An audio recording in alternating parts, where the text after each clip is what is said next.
Welcome back to Tran wins Monsters Sanctuary. I'm feeling a bit under the weather right now. That always happens when I travel. Before we dive right back into Baldur's Gate, where I need to be able to do my attempt at voice acting, we're going to go ahead and show you every bit of the new content and how to reach them for Monster Sanctuary. So when you look at the map, many of the new areas are easily seen. You can see that there's a gap here, and that would lead to a region that was previously not there before. To the right of this square cursor is the Forgotten World, which we'll hit once we've taken a look at the other changes of the game so that we can focus on that new region. Not every new area in the game is like that though. We can see that here is a gap we've obviously been to, but a new area has spawned in. But as you re-explore the world, which is a little bit tedious, but thankfully I will show you where everything is. But as you re-explore the world, there'll be some new chests that have appeared, containing things that weren't available before or just there to sprinkle life in the area. But also there are chances for obstacles to be there. Obstacles that are remedied by the new transition mechanics by the new monsters. In this case, this is a music wall. I'm gonna need something to knock that down with. Before I started this episode, I re-downloaded the past 2 episodes of Monster Sanctuary to figure out what we were exactly doing. But the spinner previously made you invisible and monsters wouldn't attack you. Now he casts Toxic Freeze. That's a little bit of a disappointment for me, but alright. Additionally, the latest patch brings with it the Relics of Chaos, which is a new game mode mechanic which varies up some of the items in the game. It may be a weapon that increases your attack but decreases your defense, so it's not a straight up upgrade to your equipment. The game not only tracks your overall map progress, but you can also look by zone. Personally, I prefer to know if I was missing any treasure chests. Another new feature is that we can set down markers. We'll put down something here which will show us that we need to return, and this looks like a good note. Put music right here, and the next time we see it, we can actually just hover over this area and it'll just say music for us. Now that we've completed our introductions, let's go on a grand tour of the world. In the second area of the game, the Blue Caves, we have completed 94.6% of this region. The new area that's been added is to the right of just as you enter, just as you approach the teleporter crystal. I don't actually know what kind of party you will have when you first enter here and are able to fight this champion. My sense of scale for the game is completely different because the developers would constantly go back and add new stuff. So I don't know if you can actually see this dude the first time you enter the Blue Cave. But I remember the first time I met the monk, I was like, whoa, wow, the champion I fought, he's a normal dude now. The party we will have is something that you could have maybe your first time through in the Blue Caves. So I suppose with this obstacle in the way, you should have more monsters. I guess the preparation for the setting the stage is not necessary. In order to flip this switch, we need to use a Promethean or anybody with a summon big rock ability. And that looks like it releases a grapple hook at the top of the room. Even though the hook itself doesn't lead us anywhere, you want to go ahead and hook on top of it anyways, because these can be a switch for something else. The door is now open.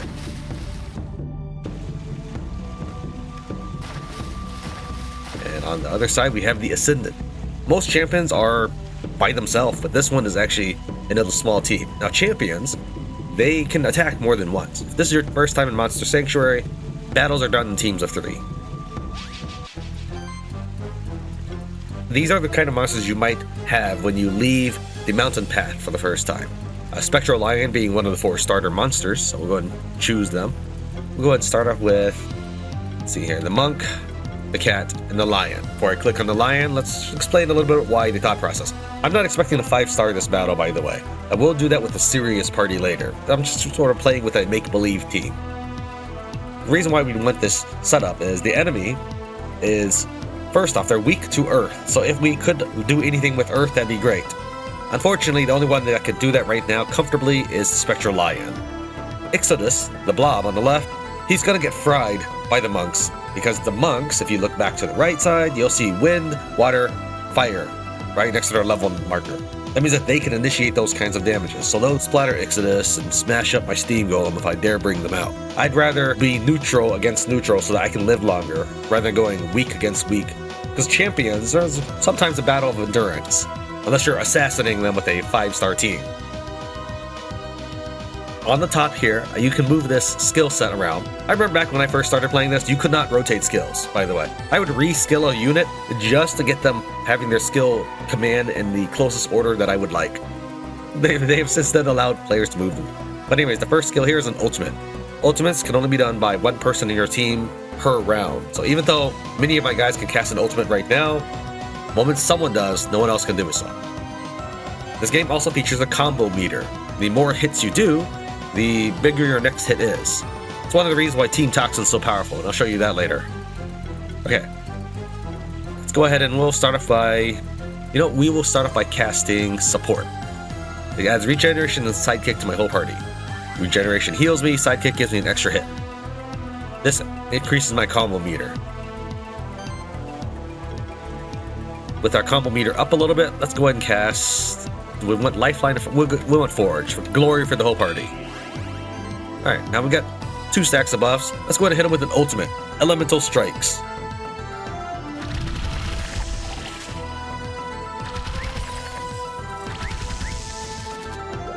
I don't know what kind of team you will be able to have when you first encounter this group. Perhaps you have to have an underworld team? Is that the first time you get summoned Big Rock? I probably didn't have to pretend to lower down my monster classes for this.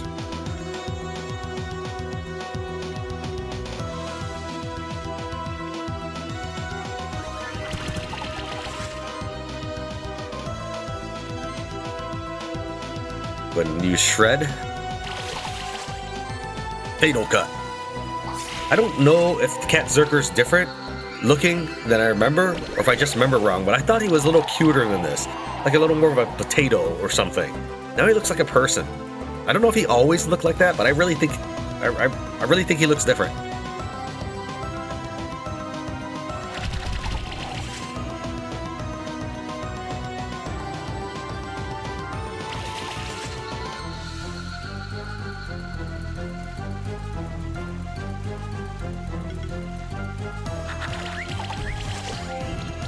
Now, this is a bleed stack. Oh, the mouse cursor doesn't show while the battle's going on.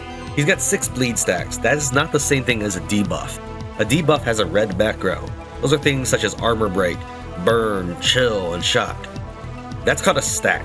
A stack is things like Blind, Bleed, Tether. Those are kind of more of a... It is a negative effect, but we're going to call them a neutral stance. I know bleeding is not neutral, but the game treats it that way. So it's not a debuff to the game. I don't know why, I don't agree with it, but I did not make the game. Just tell you how it is. So now we're making our lion go last so that he can have the biggest combo meter when he strikes with his Earth ability.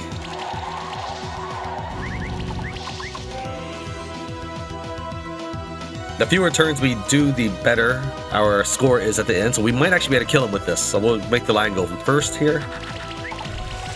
And we win.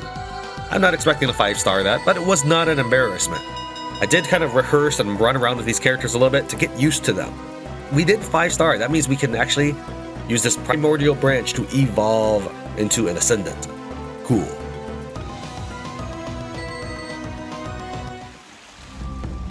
Alright, before we leave the blue caves, let me show you what I mean by they just scatter chests around the area, and if you want to find them all, you have to walk the whole world again. Let me show you what I mean by that. So yeah, this is a pretty cool waterfall. I definitely would remember something like this.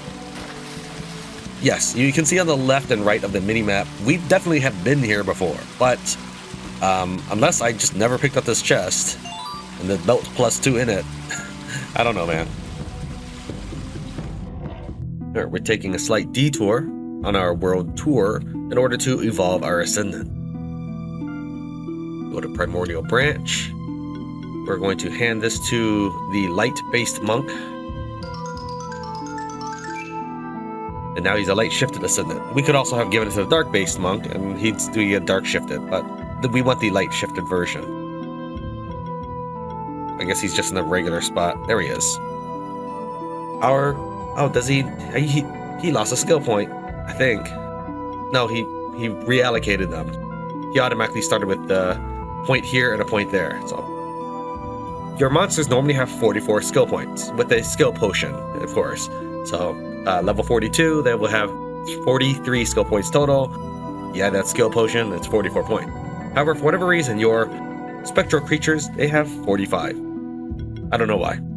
I will say that the game has probably glitched out slightly, updating my save file, because he's no longer named Washington. I certainly didn't name him. And when we go to things like monster journals or talk, it says Spectral Eagle instead of Washington. And the small little bit of personalization I had with my Spectral Eagle is gone now. Not that I'm that worried about it, because we have New Game Plus mode in this, and I can always rename him Washington there.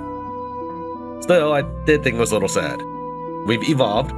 You can rename your characters here.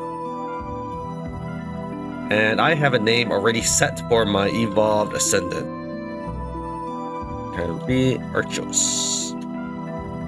While we're at it, we're going to go ahead and rename Washington, who we never named Spectral Eagle in the first place. I'm bad with names, I will tell you that, but we did not name.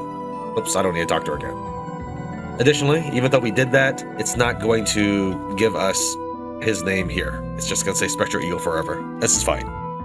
Let's take a look at our new Ascendant. This here means that he is light shifted. In this game, you can have a neutral, which is what your monsters will typically start as, then light shifted or dark shifted. We evolved a light shifted monk, making a light shifted Ascendant. His ability is whenever he receives a buff, 55% chance just to share it with someone else. You would probably want to make your light shifted monk and a healer, and your light shifted Ascendant a healer, your dark shifted Ascendant a damage dealer. But we only have the one Ascendant at this time. But should we get two Ascendants, then yeah, we go ahead and divvy them up. We take a look at our skills, the standard heal, standard healing wave, which allows me to heal multiple people, and he allows you to critically heal your team. That's okay. I'm generally not fond of healing or even trying to rely on critical heals, but alright. Got the healing heroic party aura. Path to Ascension is something new. When an allied spirit-based monster gets attacked, it has a 75% chance to gain channel or regeneration, and they can gain an additional stack of these buffs. Bolster. When I heal someone by a direct action, not a passive or anything like that, I can apply 2 buffs to that target, or 1 buff if it's a multi-target heal. This is not bad. Meditation. When you spend a turn without attacking, you get 6 charge stacks. Each charge unit gets you a 3% damage increase on your next attack. So if I heal twice, I'm going to have 12 charge stacks. That means that's a 36% damage increase on the next attack. That's actually kind of cool. You might want to just sort of spend some time healing and then big wallop next turn. Mana healing. So that's his healing tree on the left. In the middle here, we've got standard fire stuff. Nothing major. This, I mean, a lot of people probably enjoy something like that. I typically don't like first round business. It's not that big a deal. You're spending a whole skill point, a whole level to have a chance at dodging an attack. That's if he even attacks you in the first place. These I always like. Increase defense by 15% of this monster's max mana. When I see something like that, I try to gear up the monster around that, so I give him equipment based off of defense a lot of the times. Here we've got his aerial magics, as well as healing hand, giving him sidekick. We covered sidekick earlier during the fight. Path to knowledge is new. When an allied mage gets attacked, he has a 75% chance to gain sorcery or barrier, and gain an additional stack of those buffs. We had something like a spirit mage, we can get both Path to Knowledge and whatever this one was, Path to Ascension. Over here, by the way, we also have Path to Valhalla. When an allied warrior gets attacked, it has a 75% chance to get Might or Glory. So maybe also have Spirit Warriors. I'm gonna have to look at the monster journal and see what those might be. Because this guy obviously wants to team with those kind of units. This is his buff tree, as well as his water attacks. Removes 2 debuffs from attack, or from the caster. Alright, over here we have Aging. Every turn you get an age stack, which is 3% overall bonus. Unique aura. When the allied monster gets their first, second, or third age stack, they get a shield equal to 15% of their max health. Cool. Age of Purification. Whenever you get an age stack, you remove a harmful stack. You notice that they use the word stack normally for age stack, and then they use harmful stack capitalization. This is that bleed, wound, blind tether I mentioned earlier. It's not a debuff to the game. This is something separate, something called a stack. But yeah, Age of Purification, that actually sounds very powerful. I like that. As far as ultimates, we've got Arcane Obliteration. Okay, remove 2 debuffs, or 2 buffs from an enemy. That's not a lot. Enemies gonna have a lot of buffs, so can you. 2 is nothing. Replenish, heal all for 2 times 300 plus 50% magic. Woo, wow, fancy. It's not a really good ultimate either. I mean, the heal all, shield all is kind of nice. Maybe I'm just a bad person to talk about what's good for healing ultimates. Generally don't rely on them myself though. shield potential, or full potential, and went ahead and went with this for our light-based ascendant, since if he buffs himself, he's got 55% chance to just start buffing other people in his team. So yeah, that sounds pretty cool. Realistically, we're not going to employ him, but I wanted to at least cover him since we showed him where he was, showed fighting him. I should also show you what he actually is like. I never showed you the units like I did in the previous episode where I never showed off the Vodanoy. That could be annoying, so I want to try to avoid that. Alright. Is that everything? I think that might be everything here. Let's head on to the underground chambers.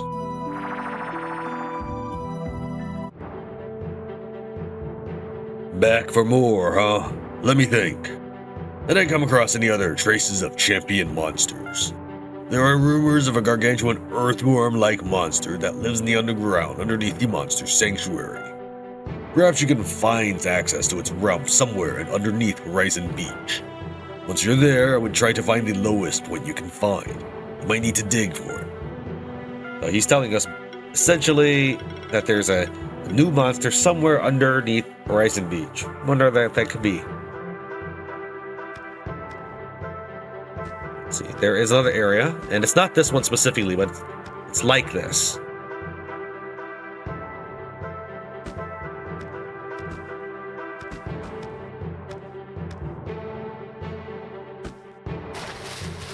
Let's see if I can get there. I remember exactly where it was, and if I can get there. I'm pretty sure I remember exactly where it is. Alright, we're just gonna go to this ledge here. You look at the upper part of the map, there's actually a wall, but that's only because our character hasn't discovered that this is actually a room. Now, there's a hole there. This is obviously a new area, and I can tell you why. First off, if we take a look at my inventory in the key inventory section, key items, is that we got the double jump boots at the very beginning of the game and the most recent stuff here, such as our demon book, allowing us to fight the optional bosses. And then suddenly we got these clothing items. Somewhere along the way, between last episode and this recording, we just magically get a clothing item. It's because they added a wardrobe to the game. That's what this item is. Flip over to my disappointing spinner now. We just need an ice spell, and this just happens to be an icy blast. And inside we get the Dungeon Explorer, the outfit of someone who frequently delves into the dangerous and unknown corners of our world. So once we finish collecting these little outfits, we'll check out the costume shop. In the Ancient Woods, there's two things I want to show you. The first is a new kind of vine that we don't yet have the exploration mechanic for. I'll show it to you, and then we'll mark it on our map. The second is there's a treasure that I didn't get before. If this was possible, is that it was always there and I just never saw it. But I definitely got the blue belt, or not blue, the blue caves belt before. So this is a vine, and while we do have abilities that say something like, let's see if we can find one. Right here, it says burns vines. But we do have abilities like that. That is not for this one. These are for green vines. We have a pink vine here. It's just, we're gonna need... Okay, this dude was fine. We're gonna need a crusher. So he's a crusher. Let's go ahead and mark this as vine. And this is excellent for it. Looks like a very leafy thing. And while we have this, we've already used that for music. So we're gonna go ahead and use this as vine. We take a look at going downward and then to the right. In this area at the end of the hall is a treasure chest. Oh, hold on, I guess I'm gonna fly a little bit. I don't think you're gonna give me enough air on that. Alright, then we need something that could crush it. So breaks hidden walls. This is dude. And as the smoke clears, we have a chest that is worth 2,000 gold. That is basically nothing to us. I'm not sure it would have been anything to us if we had gotten it the first time we came through here. In the Snowy Peaks, right here, there's a punchable block. We'll go and mark it as crush, and I'll explain why. So it's, if the warp point is here, just up the second house marked Cryomancer, we'll go and mark this as crush. So the specific ability we need, we actually have. It says here, crush, breaks hidden walls and destroys diamond blocks. This is a diamond block. However, you can't use abilities in the air, whether it's a fireball ability or whatever. I'm mashing F right now, nothing. I can do it here while I'm on the floor. I can even do it on this breakable ledge, if I can just jump on it. But no, that's no good for us. So we need a crush ability that can reach across this chasm or be used in the air or something like that. Again, I'm not worried about it. I'm 100% confident we will get this ability. There's one other place in the Snowy Peaks we need to go to. Washington's been telling us we need to actually go to the clothes maker's house here. The cabin at the end of the Snowy Peaks. Hello, how is your health? Not that great, but thanks for asking. Did you already try jumping into some freezing water with that warm underwear I made you? Did you? Oh my, I should make you some proper clothing if you're going to make a habit out of that. If you bring me 1 more raw hide, 3 wool, and 3 cotton, I can make you a proper winter outfit. Remember, you can get raw hide from those friendly megators outside, but also from some other monsters. You have all the materials. Oh, you've reached the end of the game? So should I start making your winter outfit? Sure. Alright, here you go. True winter explorer's attire. The outfit of someone who's on an expedition to the coldest areas of the world, or someone who lives there. Also, have this little reward for always coming by to visit me. Thanks. Onward to the next area. In the Magma Chamber. If you start from the teleporter, we're going to basically hit things in a clockwise fashion. Up here, we have a very well marked gap that we need to look at. And then, maneuvering over here, we're going to end up here checking out that little gap. This one, followed by this, and I believe we'll hit everything we need to. If we take a look up here, what do we find? We're gonna need another jumping ability. So we use the Griffonyx, because there's no E in this Griffin. Inside we find 2 blue chests. The Dragon Lord, outfit of one of the Dragon Lords, Dragon Riders of ancient times, who conquered the world at the behest of the Dragon Empress. And then the alternative version, without a helmet.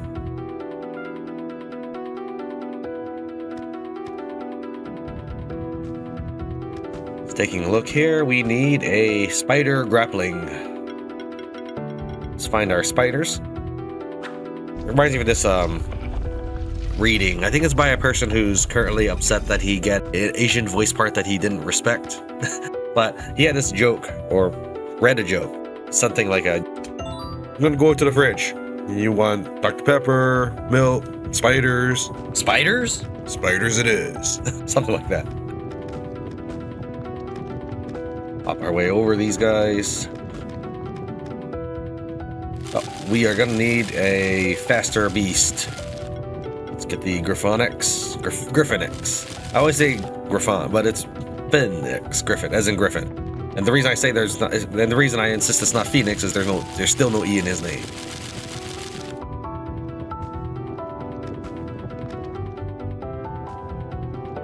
That was close.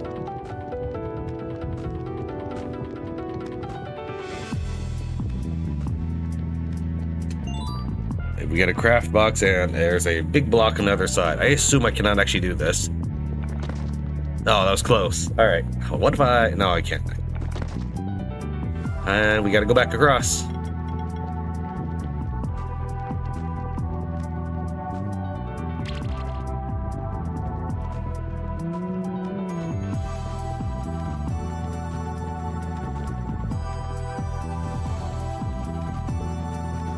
Work our way upwards. And we'll need levitation. The Voldenoid has us covered. Levitation is always a bit of a slow process, though. This is where we fought the Griffonyx for the first time, I believe. And now there's a passage behind it, leading to a room of keepers. The one free man, keeper of the wolf, keeper master, notable member of the Velis bloodline. You wish to challenge this legendary keeper? Not right now. 3, 4, 5, 6, 7, 8 keeper battles. Each keeper battle is 6 monsters. That's 24 monsters. 9, 10, 11, 12. This chest shall only open for the worthy. Challenge and defeat all legendary keepers to prove yourself. 13, 14, 15, 16, 17.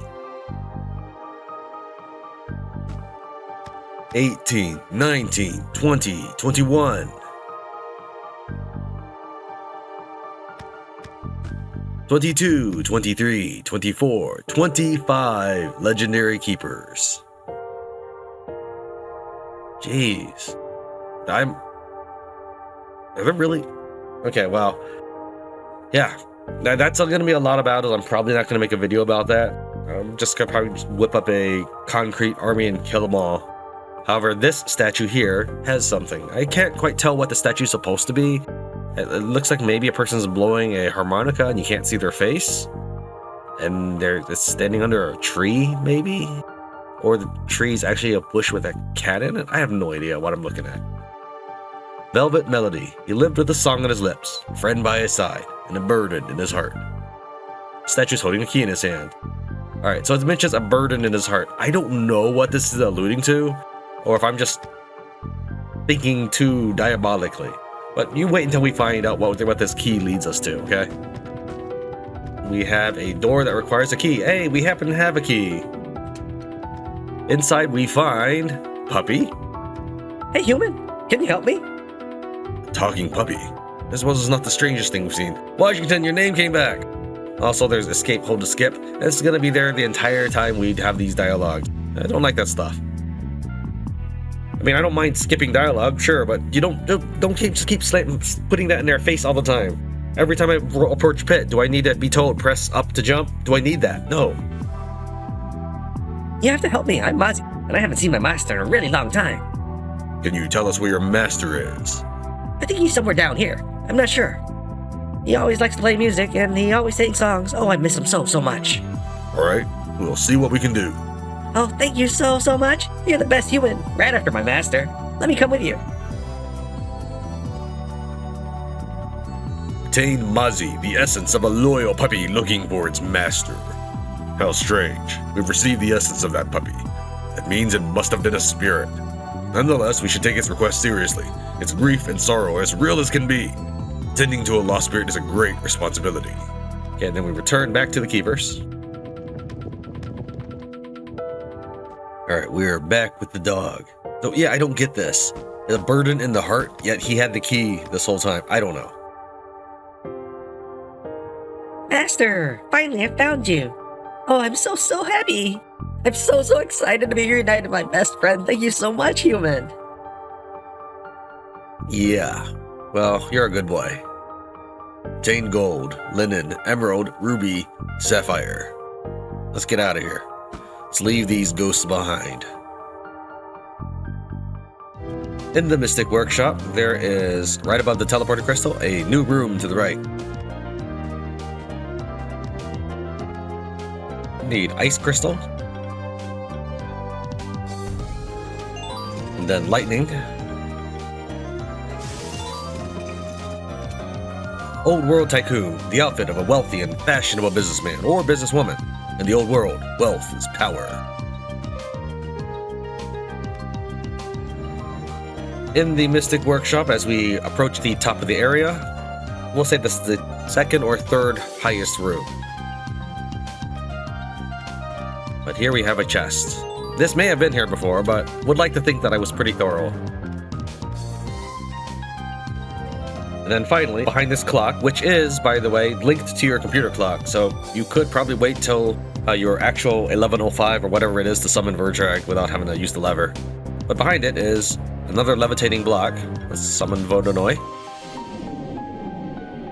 And this may have been here when I was here earlier. I just probably didn't have levitate at the time. But I'm getting it now. And finally, towards the end of the game in the abandoned tower. Very top here, while we do have 100% map completion, there's a little bit more to this room. You can see a crack in the wall in the back here. There's a chest. Missed this all this time, I would assume. 2 reward boxes level 4. With everything that we can have accomplished before heading to the Forgotten World out of the way, let's visit the extra new added area to the Keeper's Stronghold, since we haven't 100%ed it. I assume it is now 100%? Yes, we have entered the Dressmaker. Hey, what goes better with a new outfit than a new name? Why, yes, you can just let me change your name if you like. I'll make sure the entire sanctuary will catch up with the news in no time. Hello, Monster Keeper. I like your style, but don't you ever feel like changing it up? You can at least let me switch up your colors. It doesn't take me any time at all. You might find some different outfits on your journey. You can check my selection to see where each outfit is hidden. Also, some outfits I only grant to those who are worthy of it, say if you were to rise to the rank of Keeper Master. So what will it be today? We've unlocked several things such as the Alchemist. I think if we started with that, I mean only the recording with this. So you probably get this for beating the game or something. Then you have your default outfit, a fairly traditional Monster Keeper's outfit. Then we found the Dragon Lord's with and without helmet, though this character has some serious hat hair. We found the Old World Tycoon, I think in the Mystic Workshop, was it? The Winter Explorer was given to us by the lady at the Snowy Peaks. And we have become a Keeper Master, still to get. And hatch or evolve all 111 monsters, still to get. Become a Keeper Master, your rank is determined by how many champions you defeat. I mean, this is of course completing your Monsterpedia. You can encounter a monster and he'll show up, but you won't get his bio or any of that stuff until you hatch one. And then if you wanted to just change your gender, you can just swap over to this at any point. So between the name, character, and the costume appearance thing, you can mix and match, I suppose. We're going to go, and I'm a little bit kind of an old, boring fuddy-duddy, but we're going to go with this, which is our original outfit, with a black and gold trim. I like this color. I like this setup right here. I think it looks nice, classy, professional. Now, let's head on out to Horizon Beach. We're going to need a little bit more swimming oomph than we've got here.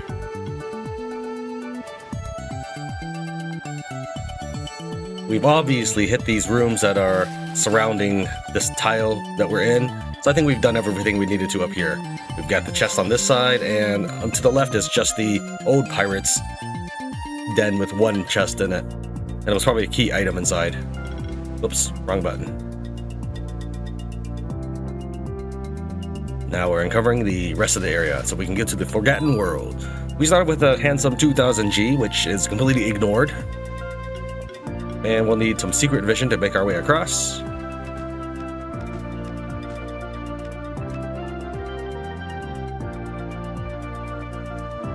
Thanks, that's a marvelous cutscene there.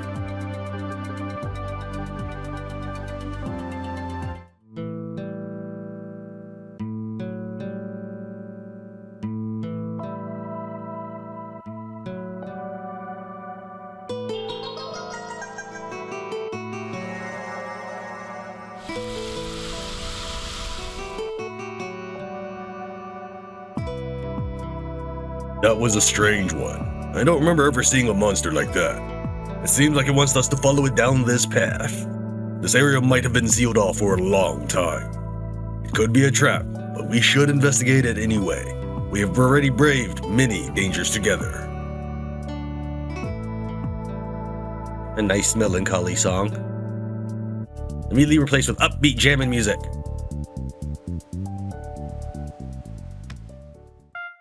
I can't really see where I'm at, but I'll tell you that when you're falling down a tunnel, try to hug one side in the event that you land somewhere. We covered this in Kingdom Hell, or Kingdom Shell, I'm sorry.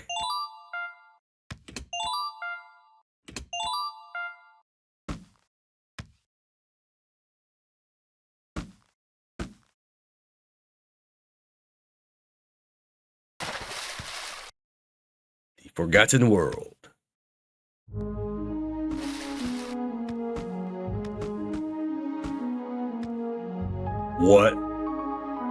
What is this place?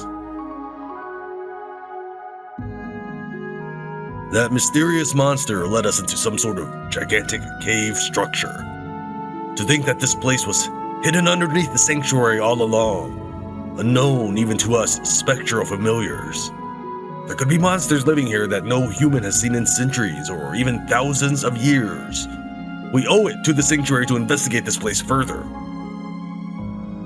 We don't owe it to anybody, but yes, we will investigate it.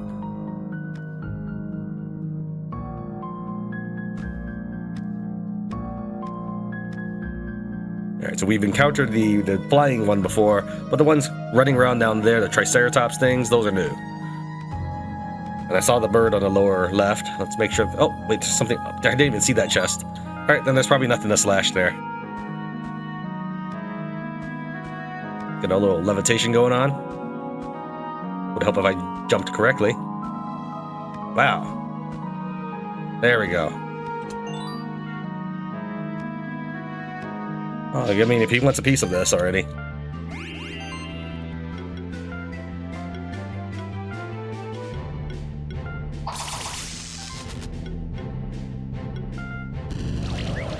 So this is a generic force. The middle one is a shield user, and the left one is a bleeder. Also, the left one is not shifted light or dark, so that he can equip Gray Pearl, which gives him... I don't think I can actually show you his equipment right now. Yeah, I can't investigate him further. But it gives him better critical.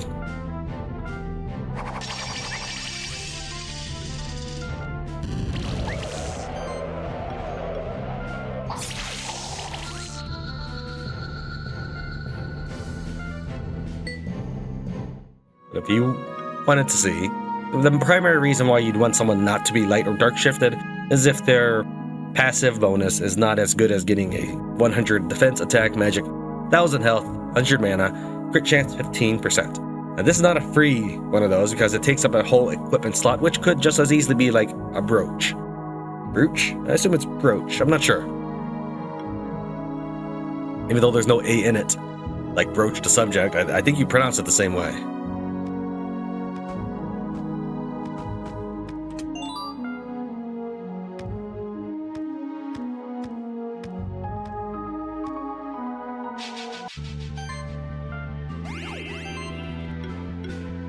Stabby, stabby.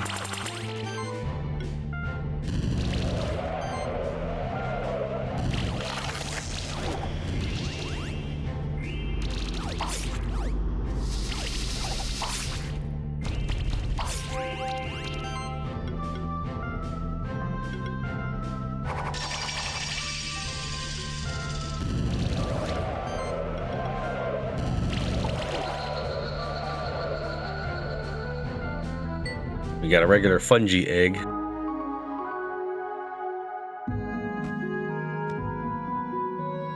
On this spot, Raven and Dragon clashed. The curse of ice was uttered by Dragon. The curse of time was cast in return. We will await their return. Alright.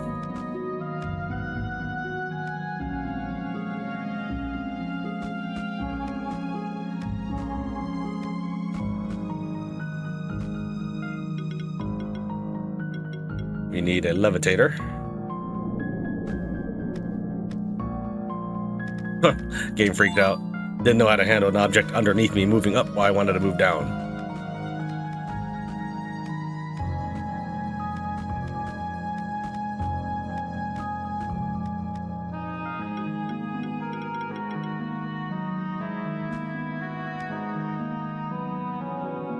These are diamond blocks. We can smash that, but I'd like to keep exploring up ahead before we pause for a second. So I've got the Griffin X out. I can see a smashy there.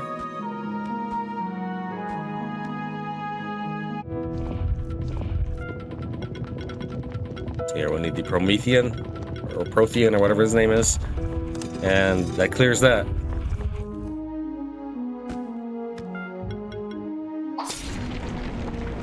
Cookie mushroom. Just kind of glancing around. Not every wall is marked, however. There are walls you can definitely destroy. We need one that breaks diamond blocks. There are ones that can definitely be destroyed, but have no visual indicator.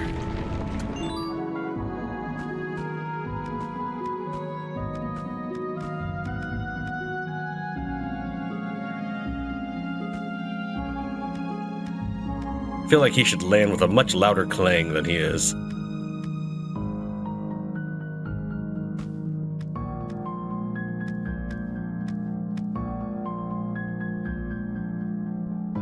Come back here, little bird.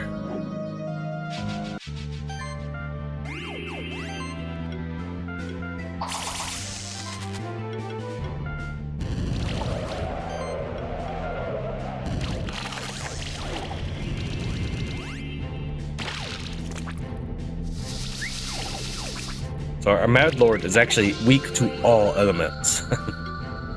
So it's not really a big surprise to me that he takes so much damage or is in fact defeated.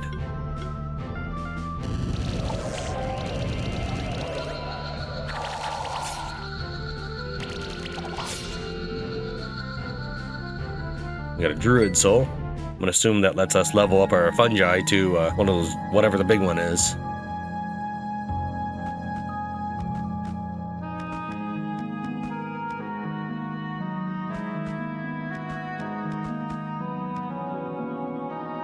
It seems like this monster was leading us to this block of ice. This is no ordinary ice, however. I can sense a very powerful, ancient spell here.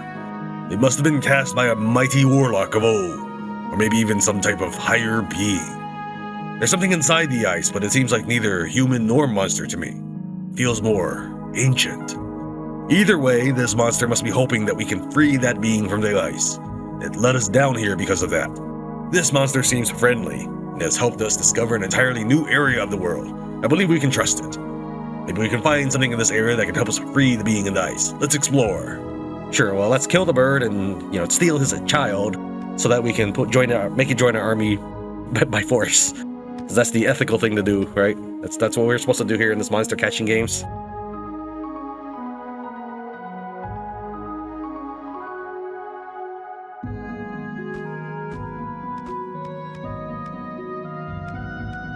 Okay, let's go ahead and mark this. Music. We already know how to solve it, we just need one of those in our party.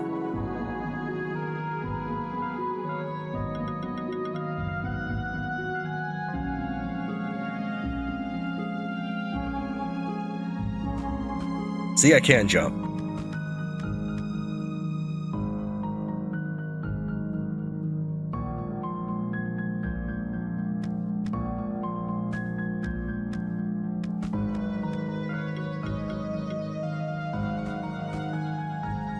Alright, we're gonna need a grapple, right?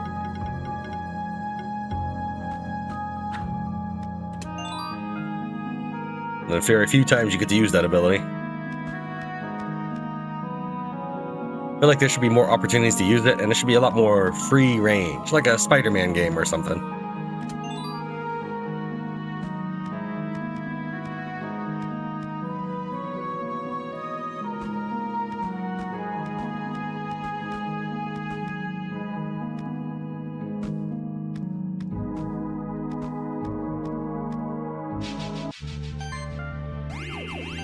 As far as things that require evolution are concerned, like this one here, even if we were to defeat it and get an egg from it, it's going to be a dark shifted fungi egg.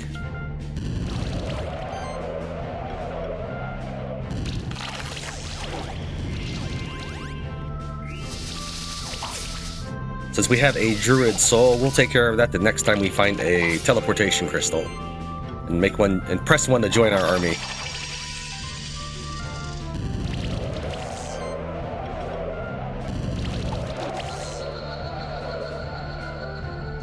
So yeah, it's a dark fungi egg.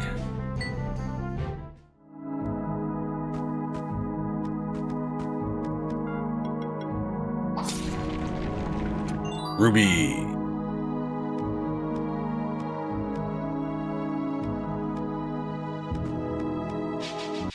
There's a new one. Rampede.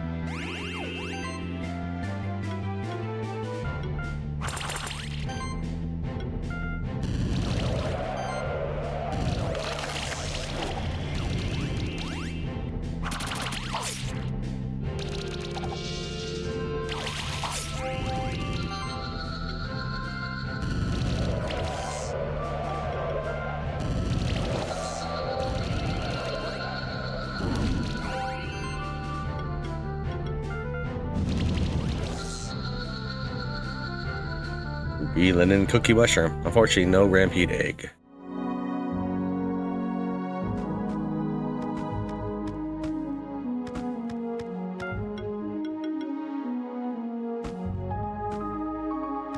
Okay, actually we'll mark this on our map.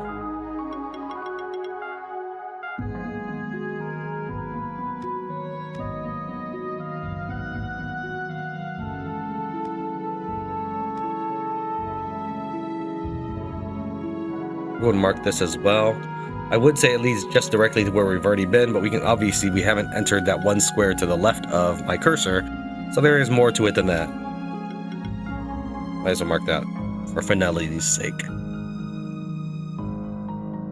There's another one. Kind of like filling in the map with things. Another rampede. No, it's called a tar blob.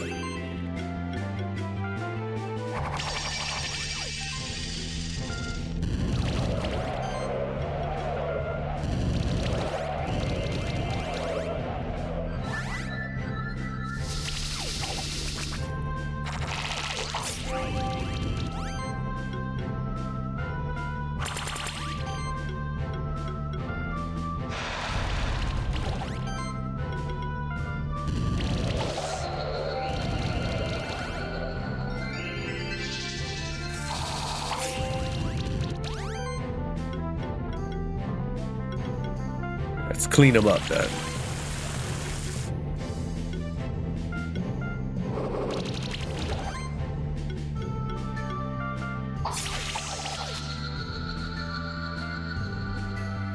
So yeah, required to evolve certain monsters. We need to make the big mushroom. That's all we've got so far. We haven't gotten any of the other monsters yet.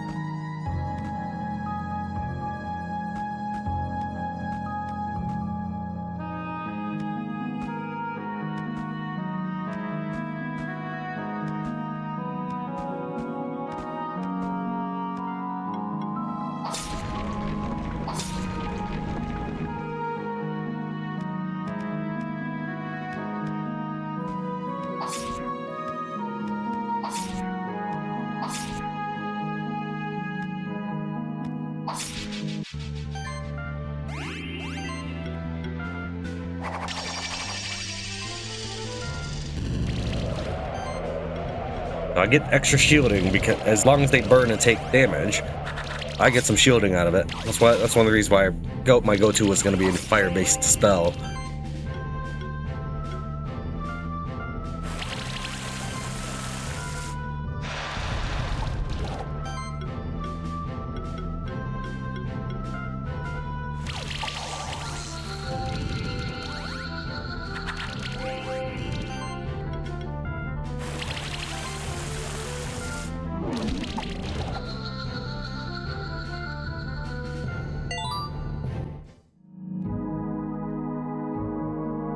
Yeah, the max level was level 42, which is an odd number, but okay. Well, okay, no, it's an even number, but you know what I mean.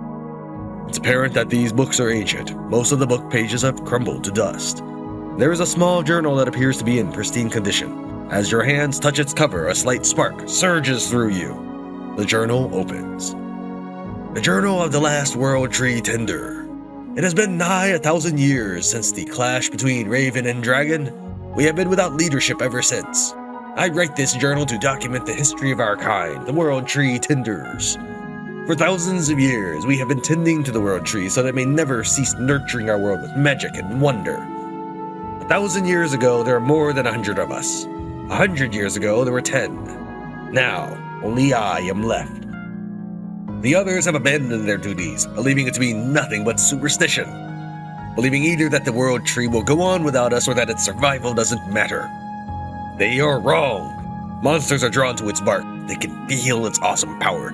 I cannot hold them off on my own. But it's not them that I fear, it's the humans. It's only a matter of time before some king or upstart gets the idea to exploit the World Tree's power. After I am gone, nothing will be left to stop any of them, and so the world will change, slowly but surely. Magic will become a rarer sight. Monsters will grow smaller in number. Eventually there'll be none of either left. If the unthinkable were to happen, the death of the World Tree, the entire world might die with it. With my dying breath, I shall bury this entire region under the earth, seal its entrances so that they may never open again. The World Tree shall be isolated from the rest of the world. I may not stop its decay, but I may slow it down. I write this journal on paper fashioned from the World Tree's bark, a necessary measure to ensure its longevity. Should a passage ever open again, heed my warning. Protect the World Tree. Undo the curse of ice. I assembled 3 of the feathers left behind by the raven. I kept them apart from each other to prevent them from falling into the wrong hands. I was unable to break the curse of ice with them. Perhaps another might be able to do it. Perhaps the bard could have been able to, but last I've encountered it was more than 50 years ago. With no way of contacting it and my own health on the verge of collapse, I must presume the bard is missing, or worse. Assemble the 3 feathers. Undo the curse of ice. The journal closes shut and floats back onto its place on the shelf.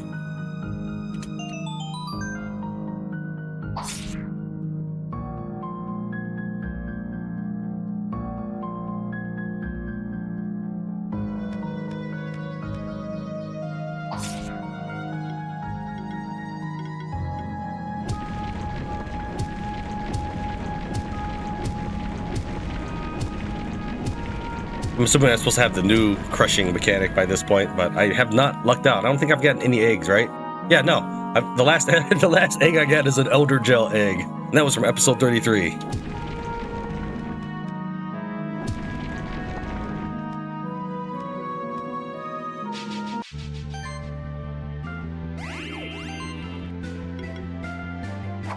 I mean, my stars have not been horrible. They're not always 5 stars, and they're definitely not 6 stars, but they're not horrible. I just haven't gotten any eggs. I've fought every monster I've come across. I might have put them off for a minute, but I've defeated every single one.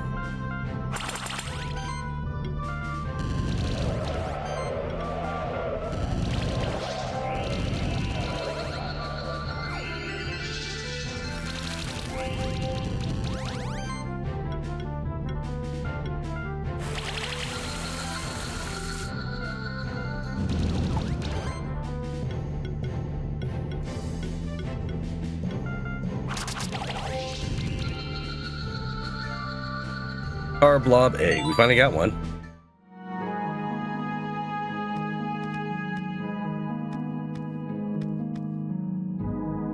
Dragon had amassed an army to conquer the world by force. Opposite them was Raven, with cunning on its side. We shall always follow Raven's example. Let's hatch this egg.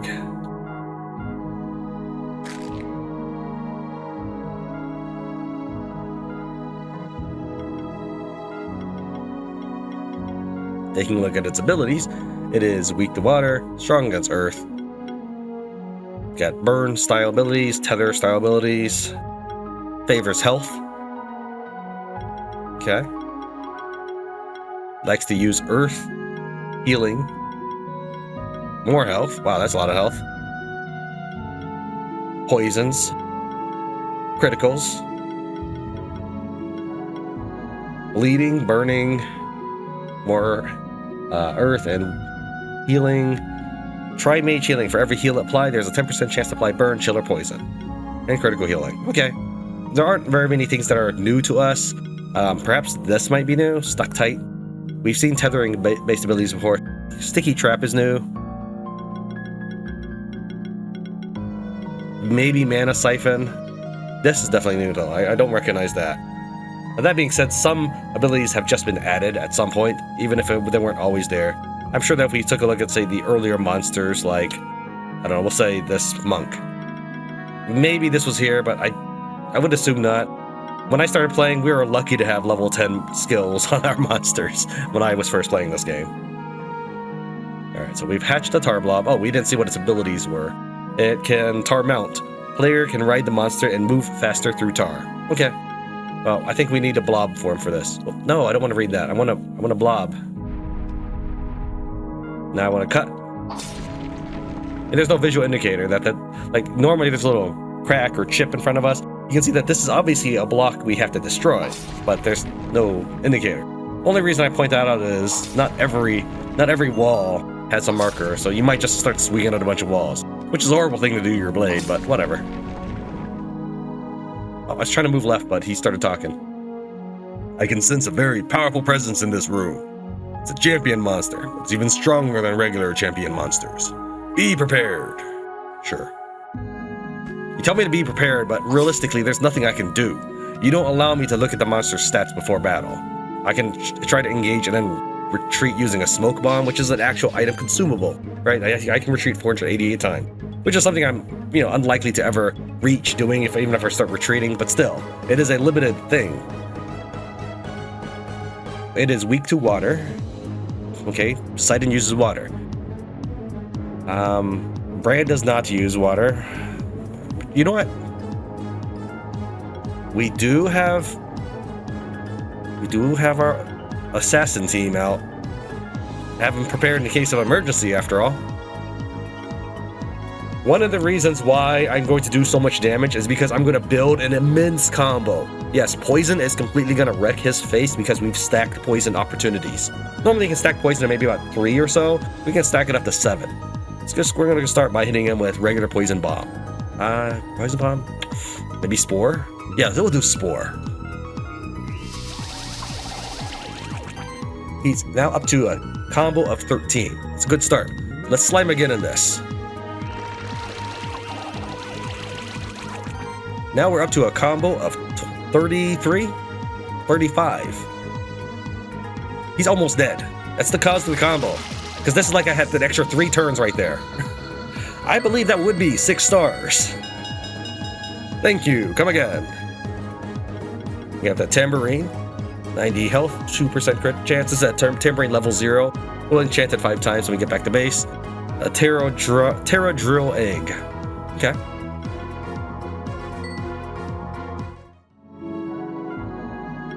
Let's hatch that. Let's see what it does.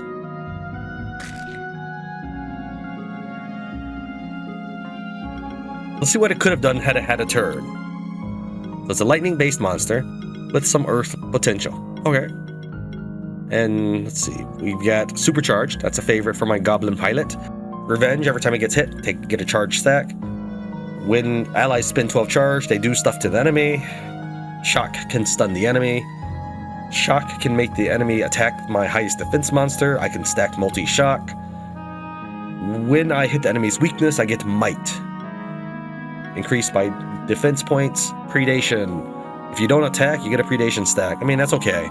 You would have to figure out something that you could do that wasn't attacking. So in this case, it's just probably shielding. Shielding or buffing. If a monster doesn't have that, that means that he just has to sit there. Skip his turn or something. It's got defense focus. So we got kind of a defensive-oriented monster that likes to stack up predation. Sounds like predation and charge. Alright. So he would stack up his shield and hit people with it. Defense proc, copy shield. Ancient Restoration is new. At the beginning of the turn, remove a random debuff from Ancients in the party. They start combat with Age. Combo buffing. Alright. Looks cool. He's got a lot of stats, too. And his movement ability. Levitate. Okay, I mean, yeah, alright. Is this like the regular? Okay. Some of them do have different animations. For example, and it is slightly different. But we have Blob form here. Transform player into Blob and allows to traverse into narrow corridors. Accordingly, we also have our Changeling. Transforms player into a ball. Allows to traverse narrow corridors. So now we're the Morph Ball from Metroid. But apparently the worm is still just levitate.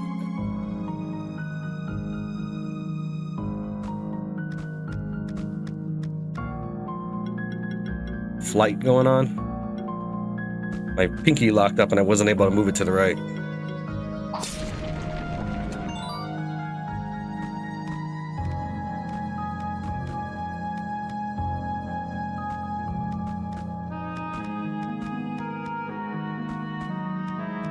Okay, well, let's head on out.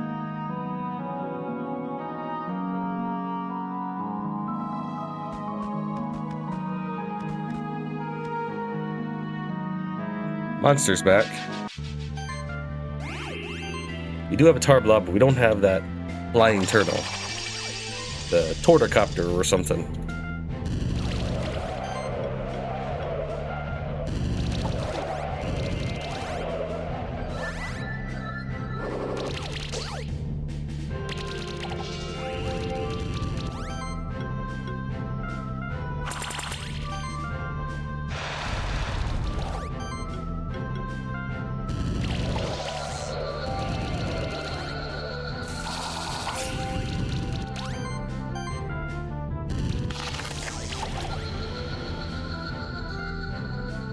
Cracker turtle.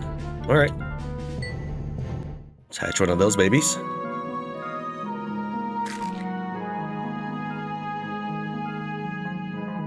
You allow me to dual mobility greatly levitates the player, allows the player to swim, unaffected by water, streams, or tar. Okay. And as for your abilities, you've got regular buffing, some healing, tenacious barrier. Barriers make all debuffs 10% less effective. You like to focus on defense. When you buff, you like to debuff the enemy. Every shield that is on this monster has a 4% chance to cast barrier. You like to cast fire, shield, and shield. Ancient nurture. Healing and shielding skills of ancients increased by 15%. They start combat with age. Defense overload. Combo shielding. Hot to the touch. When this monster gets attacked, 50% chance to apply burn on the attacker. I've seen this on a couple of my monsters. I think Brand, for example, but I don't think it was on Brand, available for Brand when I first started the game. My Polter Elfin is what he actually is. Brand just happens to be the name I gave him. Burning Desire. Unique aura. Apply shield to the party when an enemy receives burn. Damage equal to 3% of the monster's max health. Okay. Stack his health, stack his defense. Sure. Unique aura. Again, if this happens to be your first Monster Sanctuary video, unique aura is something that is not stackable. It doesn't mean that it's unique to that monster, though it's probably kind of a rare gimmick. You might find this on another monster. In fact, I believe we have that on Brand as well. But in this case, it would not stack. But something like not Wildfire. Okay, we'll look at Ancient Nurture. If I had 2 of these, I would have additional healing and shielding skills stacking on top of each other, because it's not a unique aura. But Wildfire is unique. When a monster in the party applies burn, 40% chance to spread it to another enemy. It reduces enemy damage by 3% for every consecutive hit. Okay. When applying a debuff, trigger an additional 30% damage hit. Defense proc. Saboteur's shield. Remunerate. When applying a debuff, 60% chance to gain regeneration. Static Mass. 30% chance to gain a random buff when landing a non-crit hit. Reckless Mending. When an ally applies Armor Break or Chill, regain 3% of max mana and health. This is a new attack to me. I mean, they may have added it to other creatures as well, but this has not been one I'm familiar with. 20% chance to apply burn. That's pretty weak sauce. But alright, it's a way for water to apply burn, I suppose. Normally water applies armor break. Not water break. That is a totally different problem you gotta deal with. Incinerate. Unique aura. When an enemy takes burn damage, 40% chance to apply armor break. Okay. This guy, I might just put him in my burn team right now. We do have 3 monsters at this point. We could just try them out and see how they roll. Sure, let's do that. Give me a bit to add some skills on them.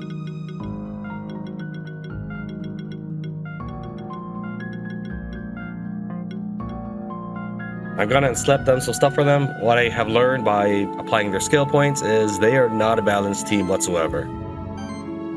Here's what I mean. We have buff, shield, attack. Alright. He's really more of a support-oriented character. We have buff, attack, heal. Again, with the healing and the buffing, a support-oriented character. Attack, shield, buff. Alright, well, I mean, while this is someone who you would use to attack, he's essentially got to spend a couple turns, 2, maybe 3 turns, powering up people with shields or charges / buffs. We essentially have 3 characters in the role of support right now. Well, it's definitely not a balanced team. I do want to at least give them each a chance to fight. Also, when we reach our first battle, I will need to take a minute to reorganize their skills to my liking. I like to put the ultimate as first and then my attack skills. You can see here it's kind of all over the place right now. This is the ultimate skill. You can see by the little white tabs. So give me a bit to do this. It's painless for you because I do it off camera and then I snip us back into place.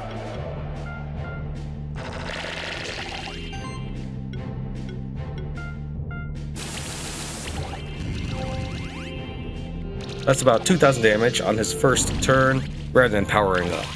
Obviously, we should power up a little bit, but I wanted to give him a chance to show off what he could do.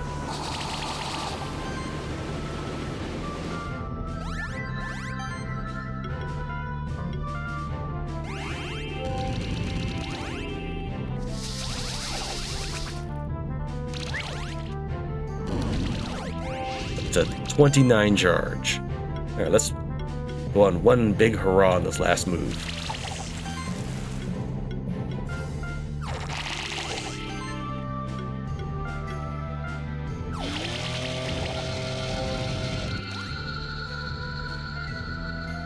We'll get a Rampede egg out of it.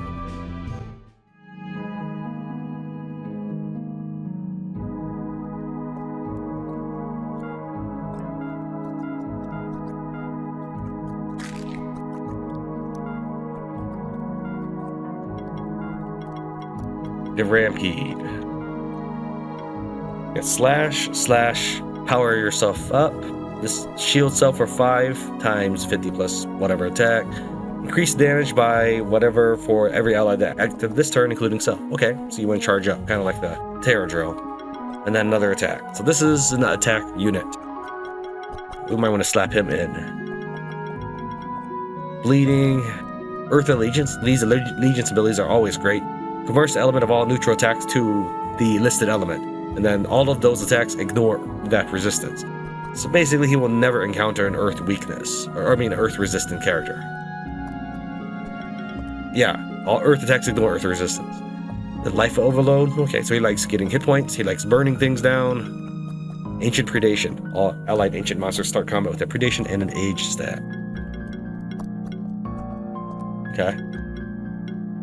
Nothing fancy except for a Glorious Spark, Unique Aura. Allied monsters with Glory trigger an additional 40% damage hit. Additional stacks of Glory increase the damage by an additional 20%. Who would we want to sub? We probably want to replace the Tar Blob. Oh yeah, let me go ahead and take care of this. We've prepared him. He has very, very low mana regen, so we'll need to fine-tune him a bit. But we've gone ahead and made him a crit-based monster. Because he's got abilities similar to our Cat Zerker, and we get him a single target ultimate as a result of him having a primary ability of mass attack, area attack. Let's see how it pans out. We can use probably the turtle for this. Chain to Torch. Let's actually take a look at it. I probably should have looked at it while it's up. It is not an accessory. So let's check weapons. I don't know why panning from accessories to weapons makes me end up on the left side of weapons. But if I go to the left of weapons, it goes to key items. Seriously, this whole section is inconsistent. So if I want to go over there, I need to flip all the way manually to the right. So weird. Okay, anyways, Torch. Crit damage plus 20%, increased damage by 5%. Sure.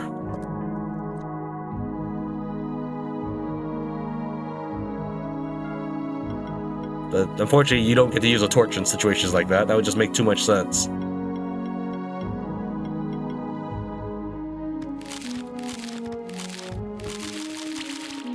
Okay, that does not work. So for those disintegrating bridges, the reason I jumped is they will crumble too fast for you to run across. They are meant to obstruct you, and you come up with a way to solve it. Here we have Sonar Mount. Player can ride the monster and you get darker vision. Bam! Problem solved. No! I bounced my head and missed my jump. Problem not solved. How about that? Ooh.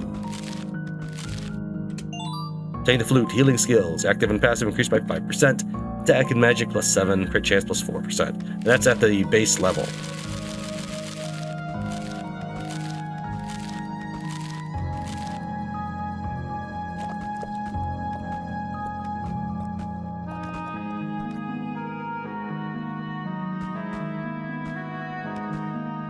Keep bouncing my head into things.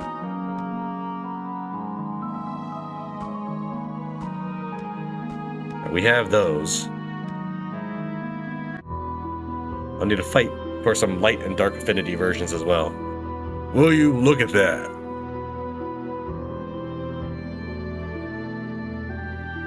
That must be the world tree that we read about in the journal we found. Escape, hold to skip.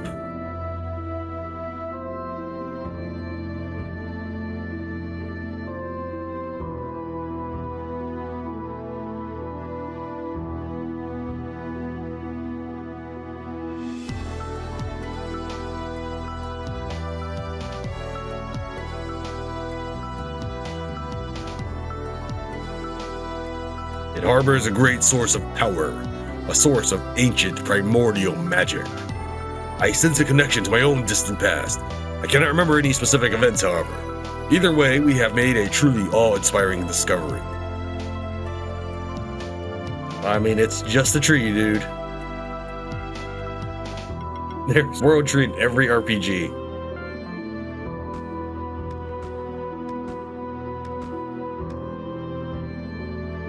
It all began with the Celestials. They planted and nurtured the World Tree. The World Tree nurtured us.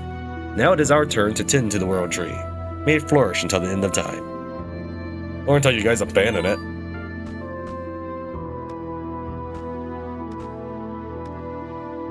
Okay, that was the music.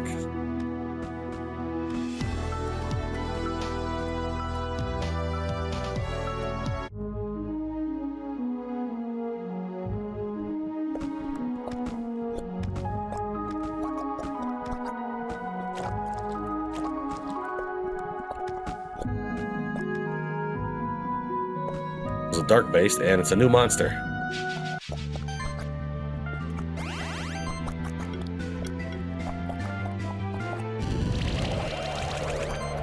Let me organize his stuff real quick. And that's taken care of.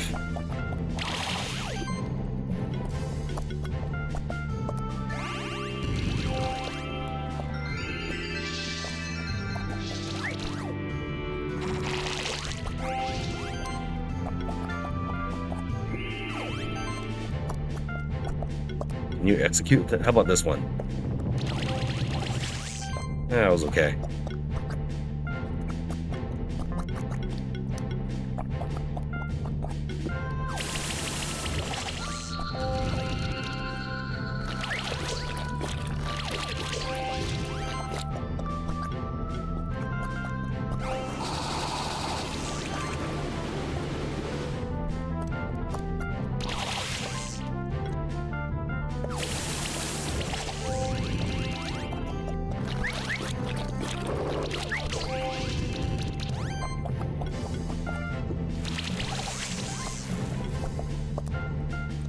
I told you his mana was low.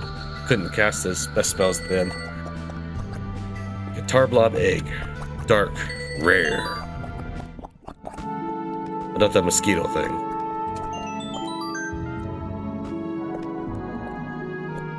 Right, we've got all of those. The snail in the middle is an old creature from Snowy Peaks.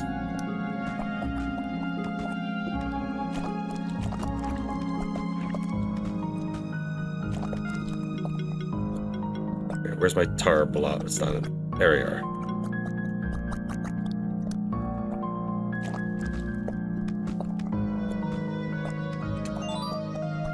I don't know if I'd eat those peanuts, dude.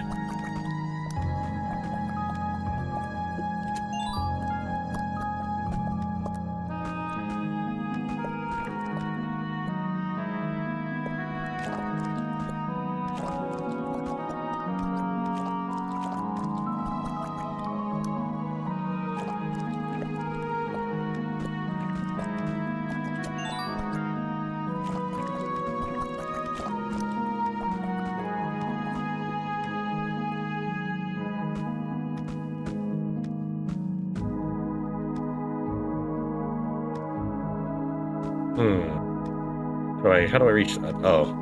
Alright, we have to merge from below there.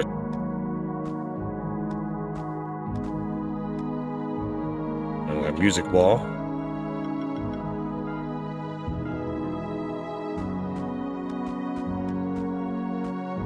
And a vine.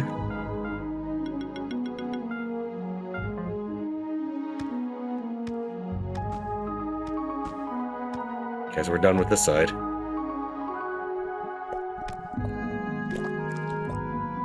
Actually, maybe I should try slicing.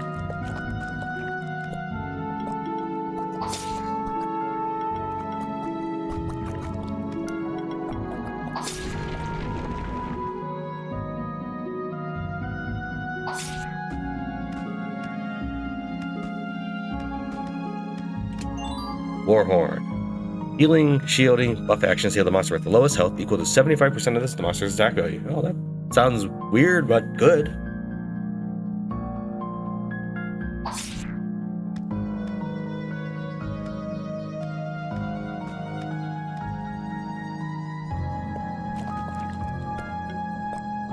Vroom vroom.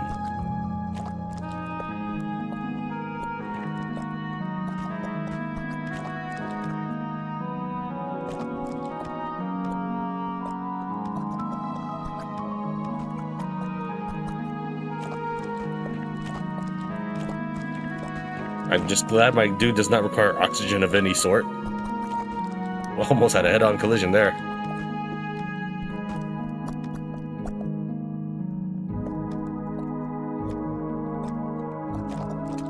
Strawberry. Don't eat that, man.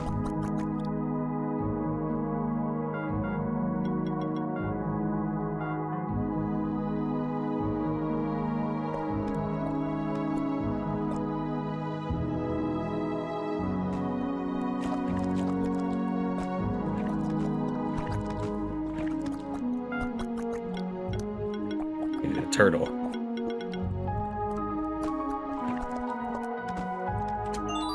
Warrior Flask. Attack plus stun, increase damage by 2.5%. Heal self for half of attack value at the start of every turn. And these are just the level 0 versions, by the way. Don't forget that. Once we enchant them, those percentages may get higher. Maybe not. It may only affect other stats, such as how much attack it does, but in general, they get all around better. We've already been that way.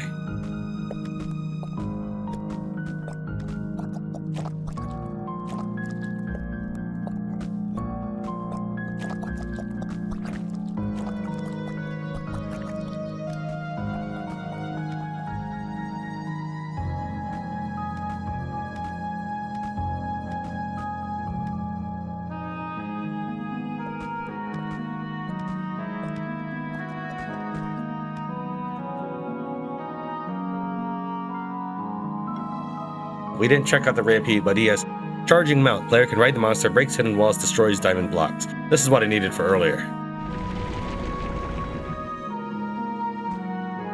It would have been cooler than me slashing those blocks up a lot earlier when trying to get to the Terra drill.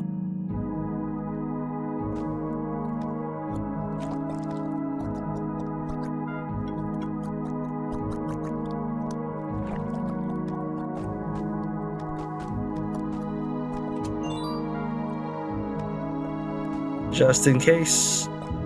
Nothing.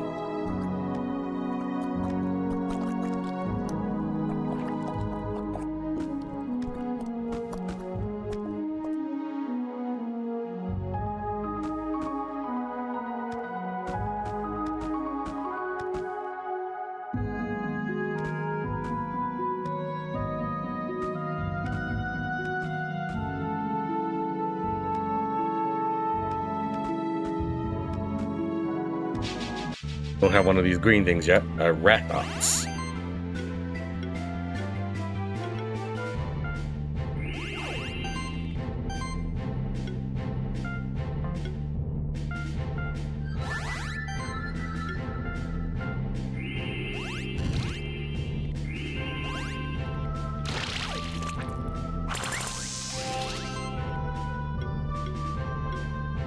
This one, wait, let's see here.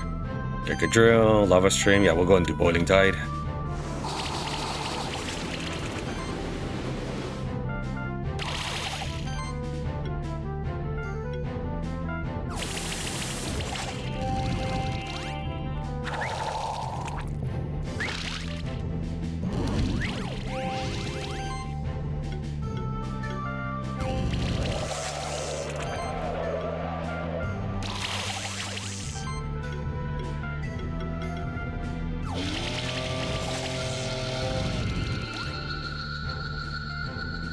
Got a Rathops egg.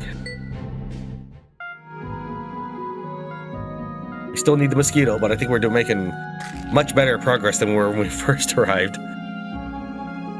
Okay. We have lightning stuff, like the Crackle Knight, crit damage, bleeding, splatter. When an enemy is knocked out, spread half of their bleed stacks to the remaining enemies round up. Now, this is not a unique aura, so, I mean, it would be amusing to put this on multiple characters. Predation. Revenge. Skirmish. When allied beasts or reptiles spend a turn without attacking, apply bleed on enemies equal to 5% to their current health. Combo shielding. Armor shred. Load up.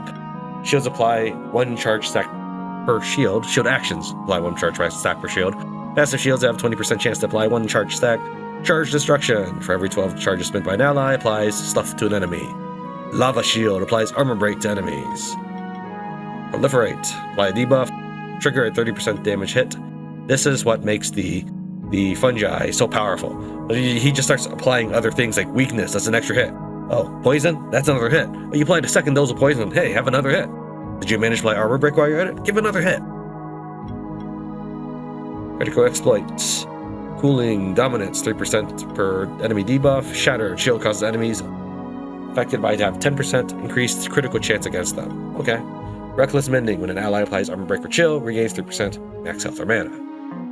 Alright, well, let's give these guys a shot. We'll probably toss out the Terra Drill for now and slide the Rathops in.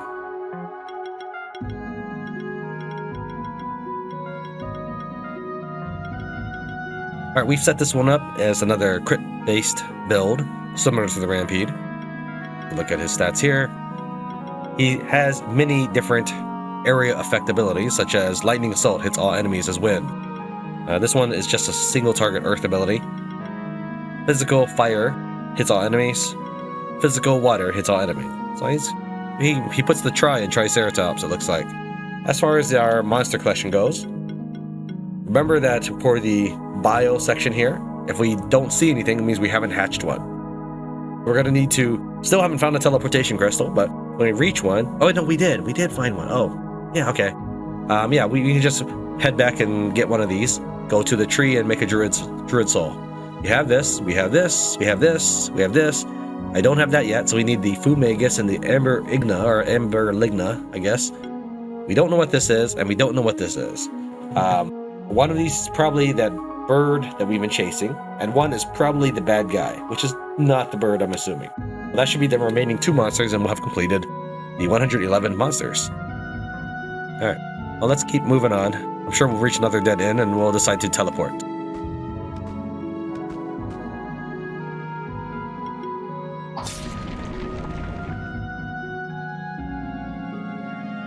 Okay, this is another chance for my charging mount. This time, though, you want to, the other guy is also a charging mount.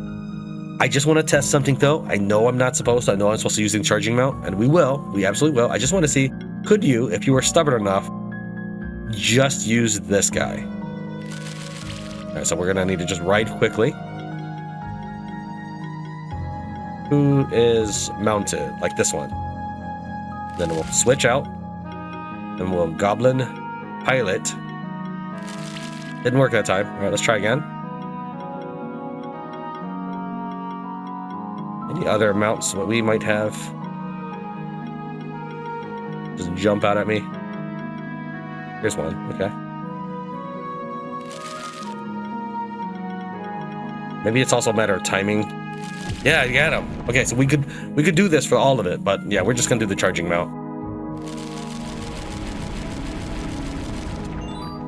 Oh, lucky. Okay, I forget that we need to stop mashing the button when we find a new toy.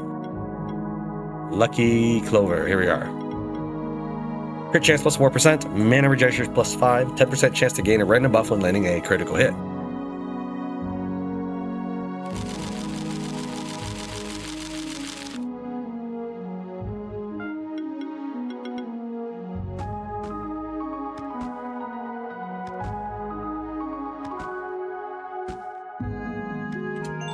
Free linen, thanks. I don't even know what it'd be doing up there in the ancient land of dinosaurs.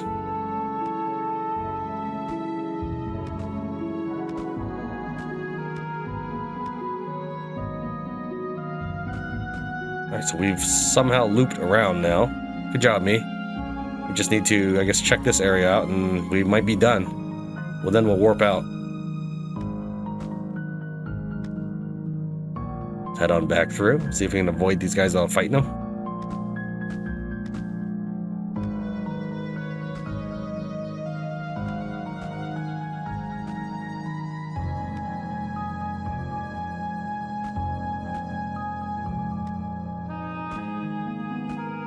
It's a dark version, I want that. Music, okay. Oh, we were on the other side of this wall. We don't need to mark it. Would help if I jumped correctly, though. You are entering hallowed ground. This is where it all began. This is where Raven and the other noble celestials stood their ground again and again. We shall never forget their sacrifices, so you say. We got another version of the Amber Ligna.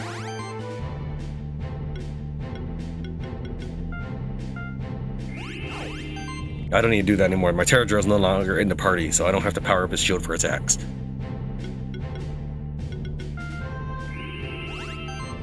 Let me cycle this guy's skills real quick. And done.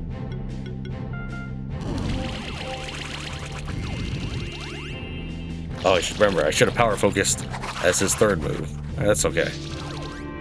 Takes a little getting used to.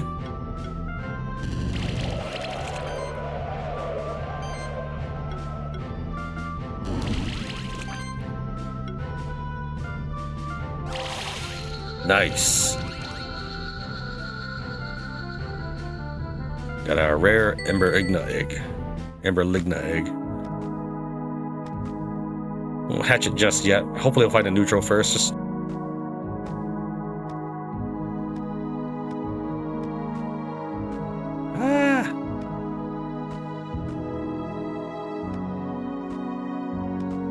Anyways, I don't really have a problem with hatching in the light one right now, but I plan on donating the neutral based one, so I'm not worried about their names. And I won't have to think of a name for the light one. That's such the long process for me is coming up with good names for everybody. At least I think they're good. Let's go ahead and mark this. Okay, I was rambling, but actually down here we didn't... I saw the invisible platform thing. We didn't actually check that part out. Okay, I don't know if I could do that even with the invisible platform guy. Yeah. We'll maybe approach from another angle. There was a vine that we saw up here, so we probably have to deal with the vine.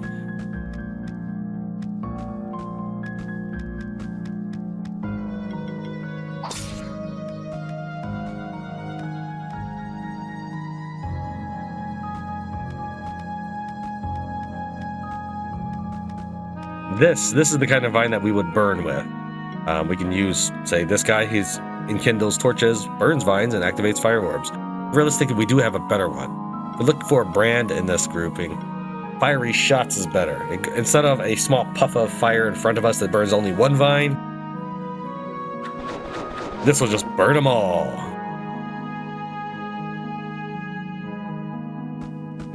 I guess it'll be necessary for this one right there. It's perfect range for it.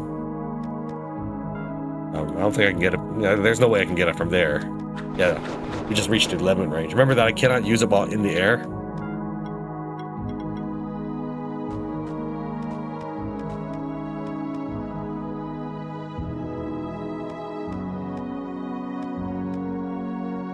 Okay.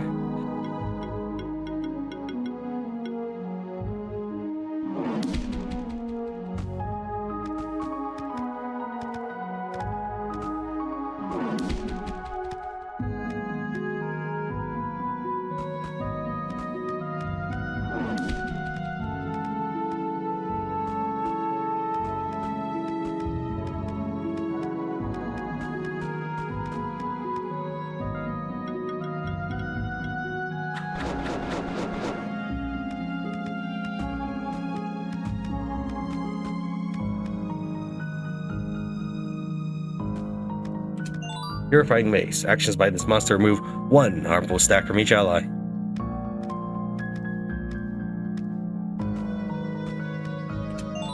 Peanuts.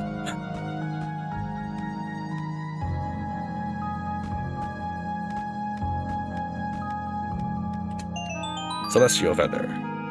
These celestial feathers we found have an aura to them. It's strikingly similar to that of that being in the ice. I think we have enough of those feathers. Let's go back to the being in the ice and try to break this spell.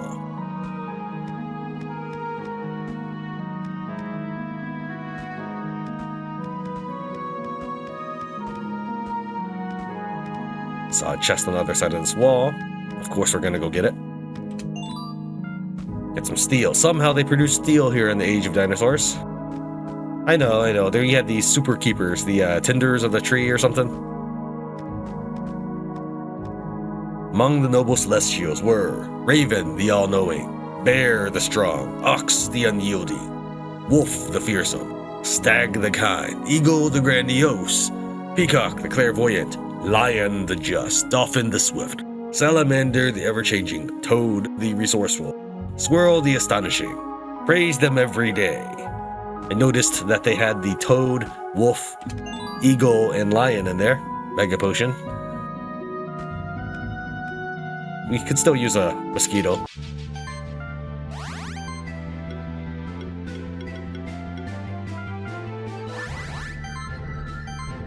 So probably want to put the Rampede in the back so we just automatically do his power focus afterwards.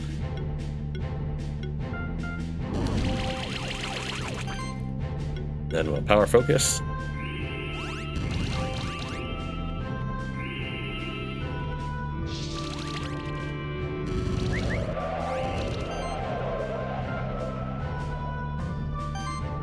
This is just that is a hit all enemies. So yeah, we'll go and do that.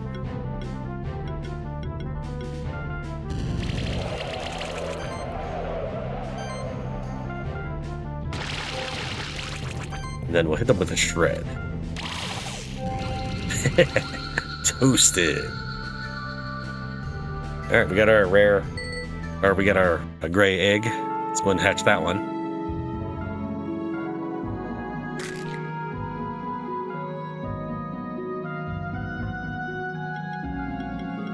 So here, as for the skills, we have healing.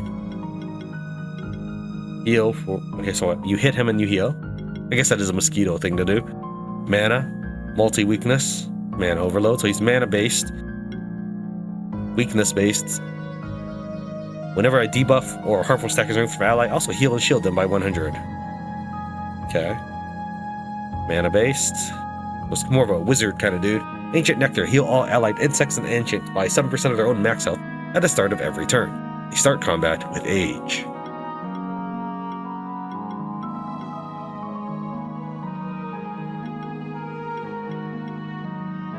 Anti-curse. Charge Shant. When an allied monster gains a charge stack, it has a 5% chance to also gain sorcery, barrier, or channel. Mass mana charging. For every 60 mana regenerated by this monster, apply a charge stack to the whole party. Nice. Channeling Sustain also heals your monster by 100% of this monster's max mana at the start of every turn. Also nice. You combine that with something like multi-channel, I'm assuming you can heal him by 3 times this monster's max mana every turn. I don't know if that's the way it works, but it sounds really good. Mythic. It's an awesome name for such a kind of quiet, low-key ultimate. Applies glory, channel, and regeneration to the whole party. Which, by the way, is 10% extra critical chance, 20% extra critical damage. Spells cost 20% less mana, and you regenerate 7.5% of your maximum health. Again, low-key. Slimageddon, channeled heal. I'd probably do Slimageddon out of this thing, but alright. As for your Explorer ability, what do we have here? Spore Shroud. Avoids monster encounters and opens magical vines. Finally, we've got a vine thing. Okay, we've got our whole set. I think we're ready to teleport out and make the Magus dude. Whatever his name is. Oh! That is cheap. If you look at the top of the screen now, you do not see it, okay? Even if I were to hop and just stand there, you do not see it.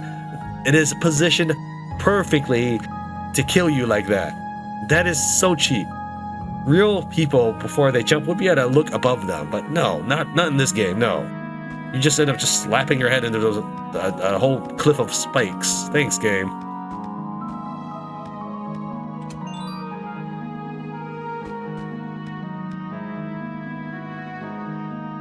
Another music thing here.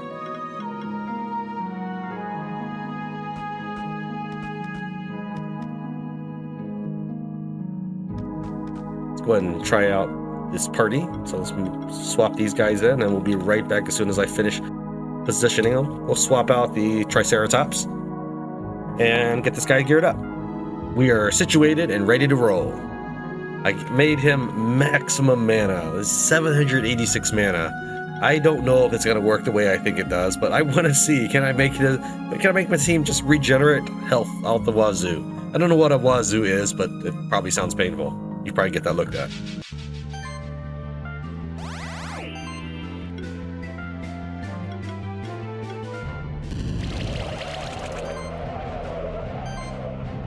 We need to reorganize his skills, so give me 1 second while I take care of that.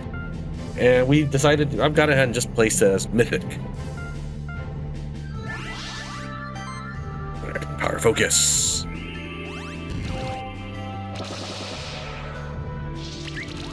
So between the Krakatturtle's shields and the mosquito's healing, yeah, I couldn't see all those numbers, but I want to assume that a lot of them were good things. that is this game in a nutshell. Now, to be fair, I am running at 3 times combat animation speed.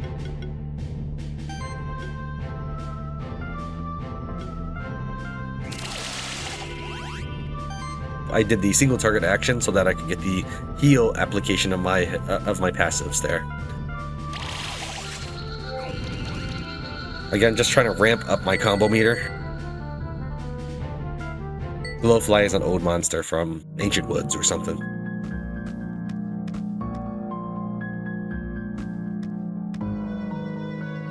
Let's switch to this dude.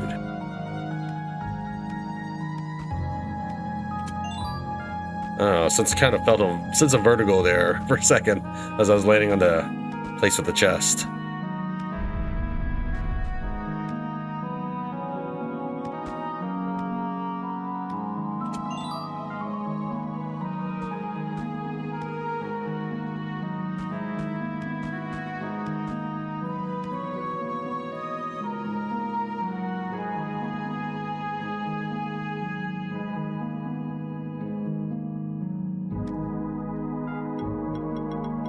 I assume we're gonna want to fly for this one. Fly! No! Okay. I thought the ceiling screwed me. I was so busy panicking I didn't really look at the item. Alright, it is not an accessory. So let's flip all the way over here. Fan, critical hit chance, or critical chance plus 10%, increased damage, healing and shielding by 2.5. Again, this is the 0 level version. You can rank it up 5 times.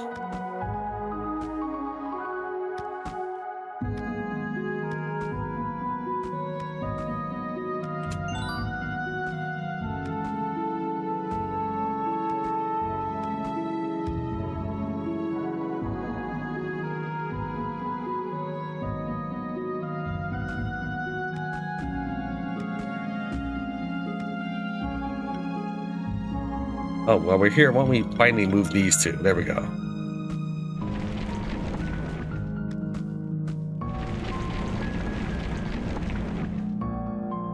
Really? I would have thought there'd be something at the end of that.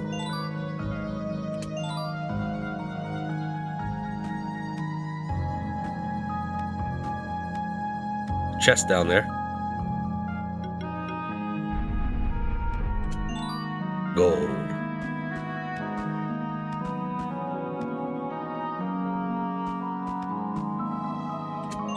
Silver.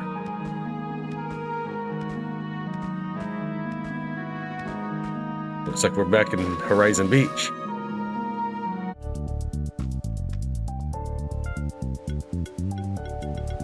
Big rock out. Alright, and we're settled here. Let's head on over to that teleportation crystal in the distance. And let's see here. We're going to go to the Ancient Woods. Go and hatch ourselves. Just a regular fungi. I never know. I know all the jokes will always say fungi, so. One of my first monsters.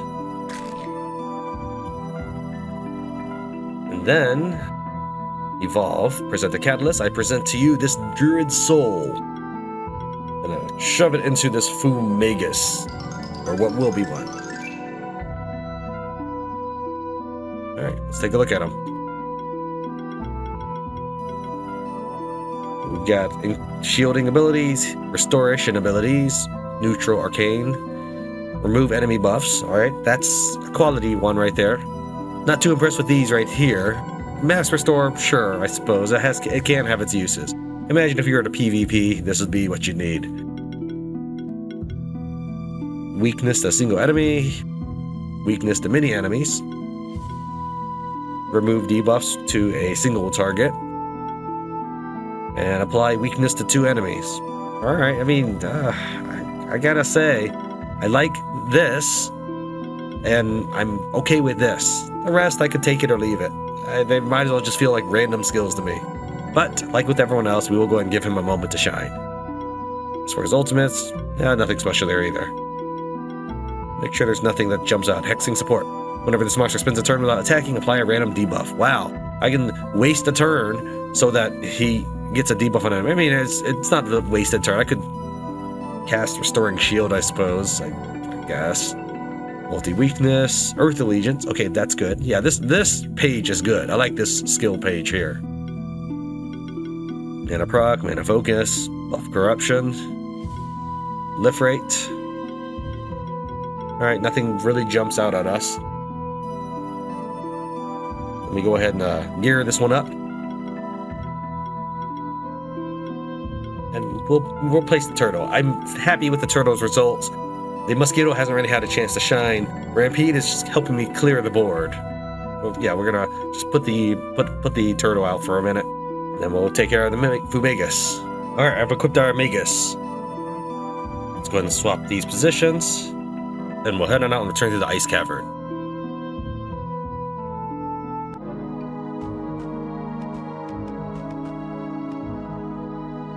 These celestial feathers we found have an aura to them. It's strikingly similar to that of being in the ice. Maybe we can use those to free the being in the ice.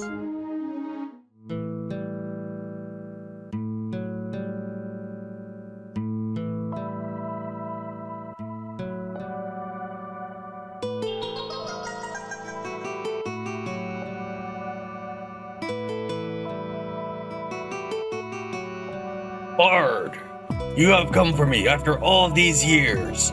I always knew you to be the most noble of my companions. Now, report to me, what has happened? How long have I been in this accursed block of ice? Almost 3,000 years, and they have all abandoned their duties. It is worse than I thought. Excuse me, I believe we deserve some thanks as well. Eagle, is it really you? You are less powerful than you used to be, smaller too. As I understand it, you lost the majority of your powers when you created this monster sanctuary, together with the other so-called spectral familiars. A momentous sacrifice. I hope that it was worth it. Do you mean to say that you knew me before the creation of the sanctuary?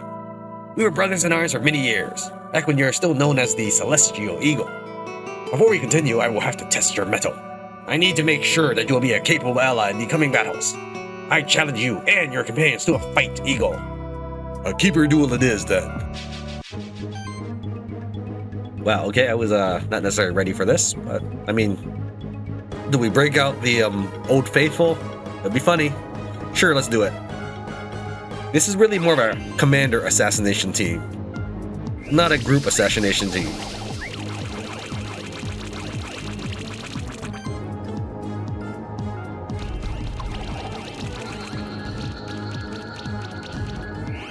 Oh, I forgot. I only get 2 moves when I fight a keeper battle. The first player to go gets 2 moves. Well, that sucks. Because I was using Spore Nebula to build up my combo meter to insane heights, as you just saw.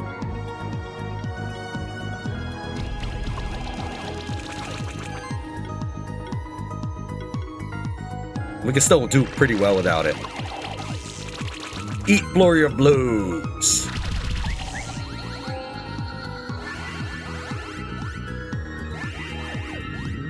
How about it, old man? Am I worth my metal?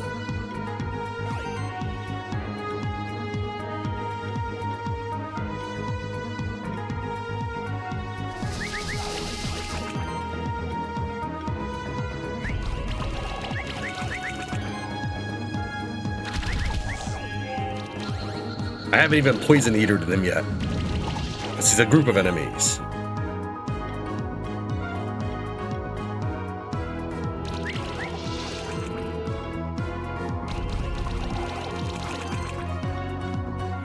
Yum, nom, nom, nom, nom, nom, nom.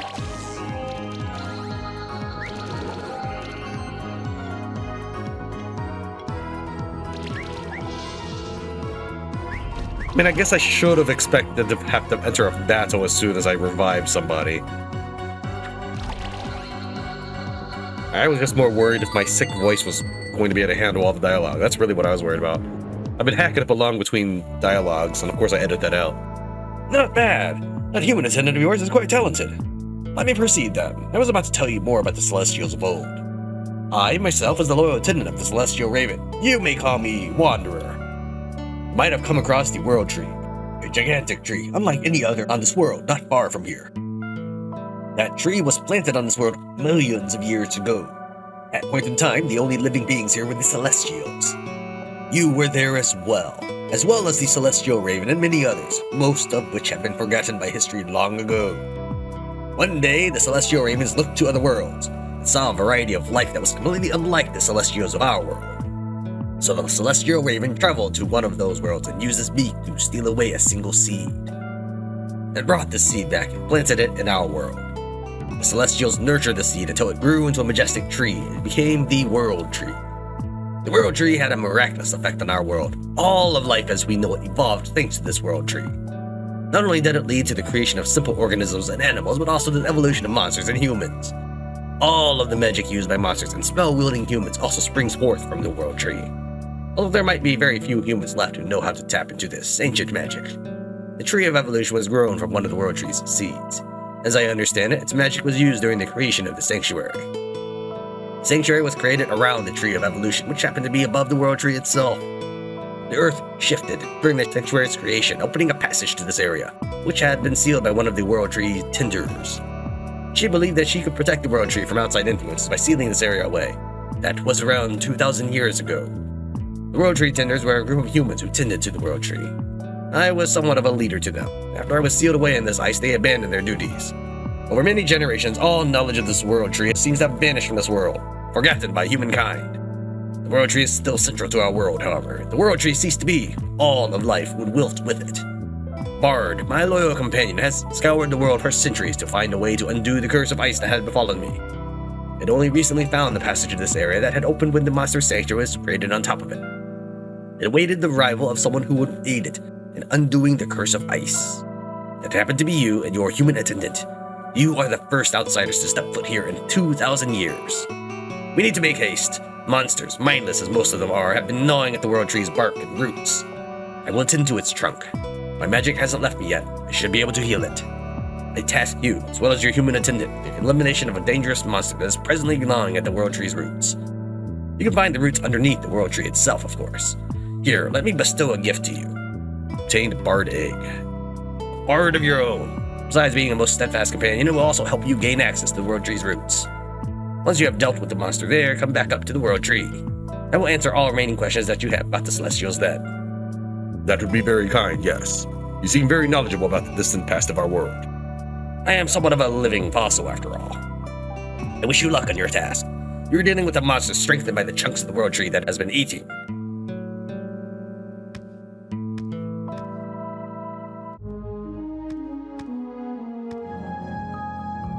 Let's go ahead and bust out this egg. Bird egg, consume to hatch. I'm not sure that's really how you operate in hatching an egg, but okay. Let's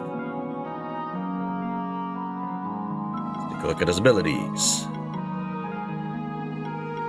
Alright, he can beat people to death. Cast water magic. Heroism, auto restore. Okay, that's a rare ability. I like it, by the way. Shared might, I could do without that. Brawler, we've seen that before, probably on... it's one of the dinosaurs, or maybe the Terra Drill. Power Cord, this is new. Damage dealt is increased by 10% for every instrument equipped. Let's take a look at the others. Patron Cord, damage taken is reduced by 5% for every instrument equipped. Support Cord, when applying a buff, there's a 5% chance for every instrument equipped to apply an additional random buff.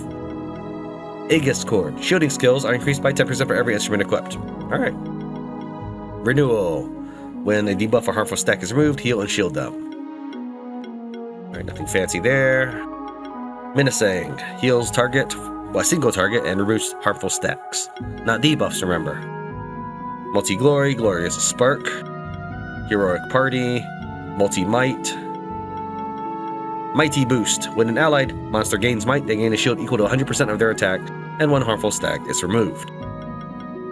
Okay, Thunder Storm, single target, multi-weakness, buff Corruption. Weakness reduces the strength of buffs and beneficial stacks on enemies by 6%. Weakening Crush, every physical attack has a 15% chance to apply weakness. Weakening Shield, critical boon, on critical hit, 15% chance to grant a random buff to a random monster in the party. As for ultimates, Mythic, Godly Strikes, and Feather Hurricane.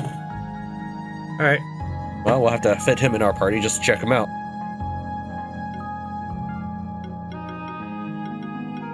Rampede is very, very good, but he has had this longest screen time, though I should look into kind of maintaining some sort of balanced party. We're going to go ahead and toss the Mosquito for now, because the Bard itself can heal as well.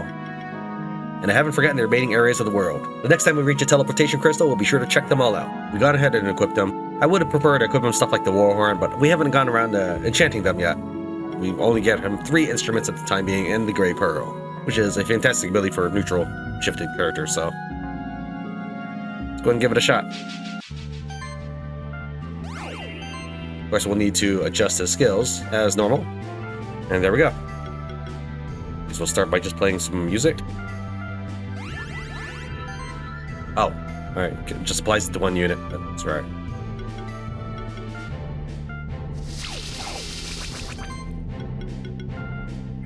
I mean, after busting out our little mushroom people, my round here just, wow, he got torched.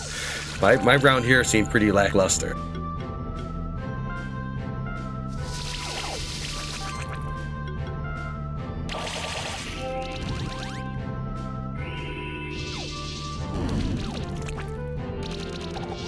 I hope that's not going to be a common occurrence here.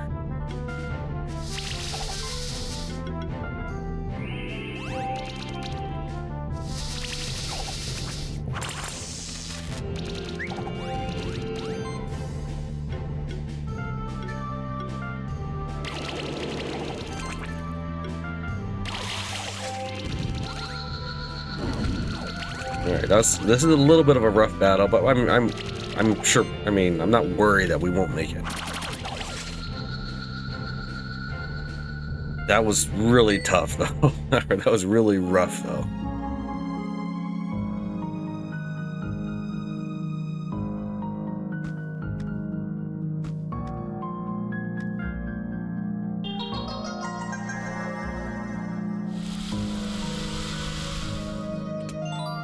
A shift stone, sure.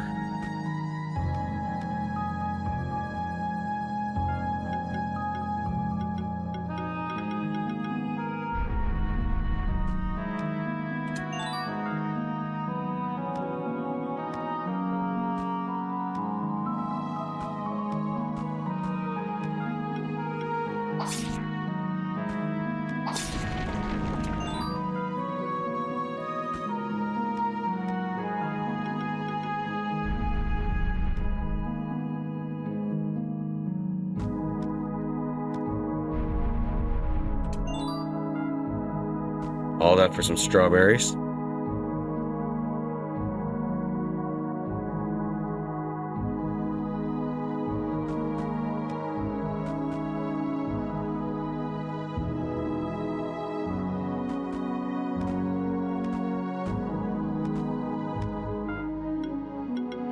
Fortunately, I think I can quite easily make it there.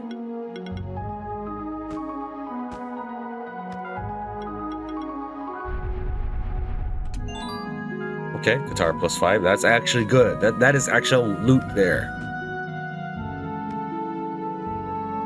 Anything else in this region? No, we hit everything on the left side of me. Alright, so we're at the teleport to Crystal. Let's head on back and check out everything we missed in the main world.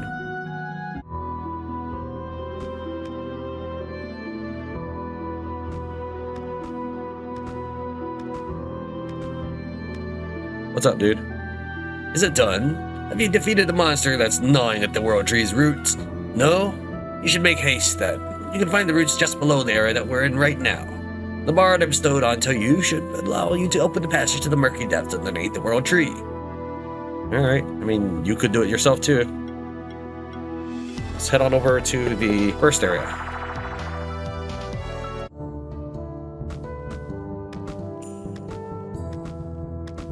we'll just just repeat the cycle of anything that we left behind. Hopefully it's really awesome loot, but I'm not going to be surprised if it's like 2,000 gold or something. Okay, I was expecting it to say 3,000 gold for a second there.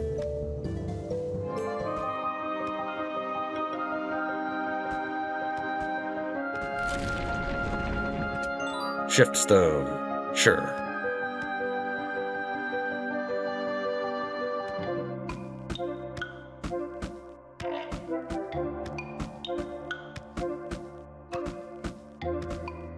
Area.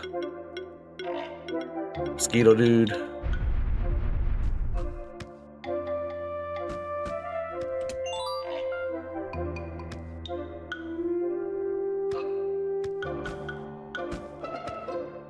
And in the Magma Chamber, there was actually an area we didn't look at. But it's a good thing, it just turns out to be a bird that I didn't actually plan, but it works out.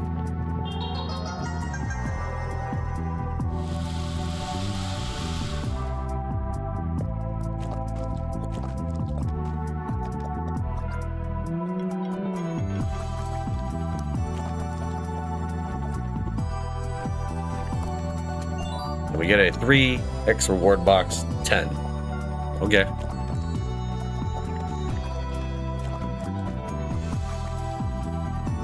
We are up here in the top part of the Forgotten World. We have 100% of the remaining part of the map, however. All that's left is this region. Let's go ahead and use music here, and see what's inside. Craft box? No, Ruby. Thanks, game. I swear the game has absolutely no sense of balance when it comes to rewards.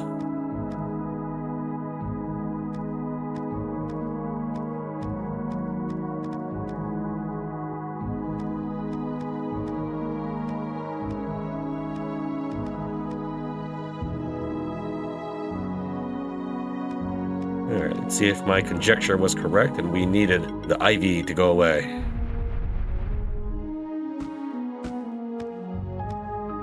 Yeah. Then we're gonna bust out Vision. And hopefully I don't bomb this. Wow, it's gonna suck if I bomb it. Yeah, and I don't think there was anything on the bottom right. Yeah. And no way I can see it. It's not like you can look down or anything. You have to just jump into the spikes.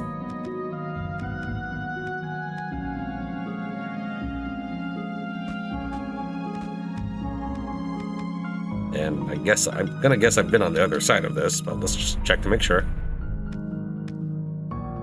Yeah, but there's still the music.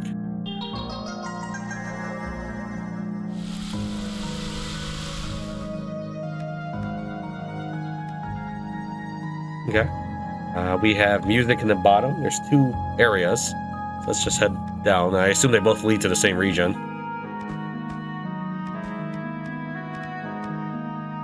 Other than that, I think we've hit every single explorable location I marked on my map.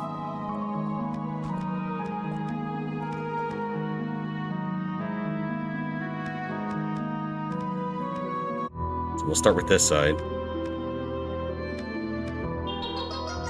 Easiest way to confirm if it leads to the same room.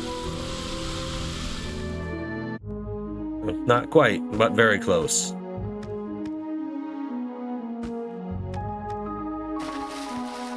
Oh, I don't know which way to go.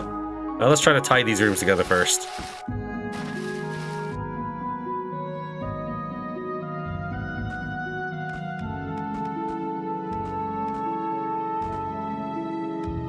No, I'm gonna... Oh, darn it. Hell, while I was talking. I'm gonna check to make sure this is not something I smash.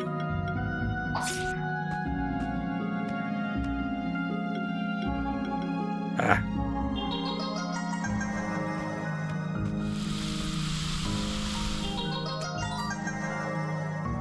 And it sounds like the transporter.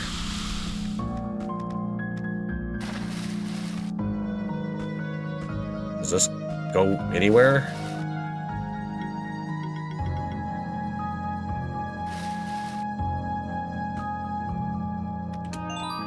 Alright, that was a little more complicated, but I mean, it was Something that shouldn't be too difficult to figure out if you've made it this far in the game. Alright, there's only one way left. We've closed down every other path. That means that this path must be the boss, which means I'm going to need an actual serious team. So I apologize to the bard who has had no chance to shine, other than, getting his face pummeled in, but we are going to load in a real team. Tran's Titans. It's the team that we had at the beginning of this expedition. We got our poison assassination unit, which we'll probably use, depending on what we encounter, and then the backup team, which we will probably never get to use, unless it's a keeper battle. If it's a keeper battle, we could use all 6.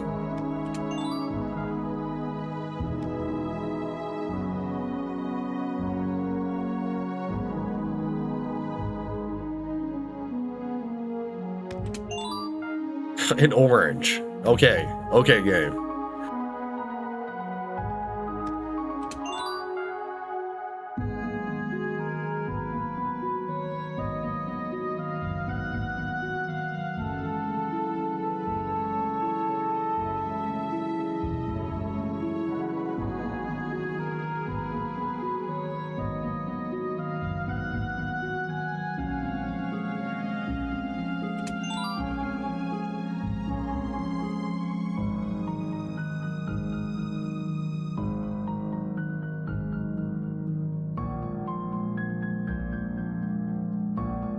Washington, are you going to warn me that you feel a dangerous monster in front of us again?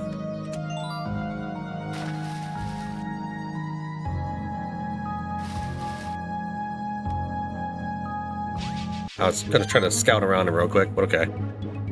Who's monster? So he uses water and fire,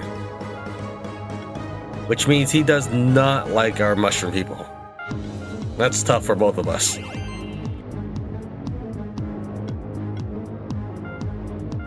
This is not a keeper battle, so I can use all 3 guys at the same turn.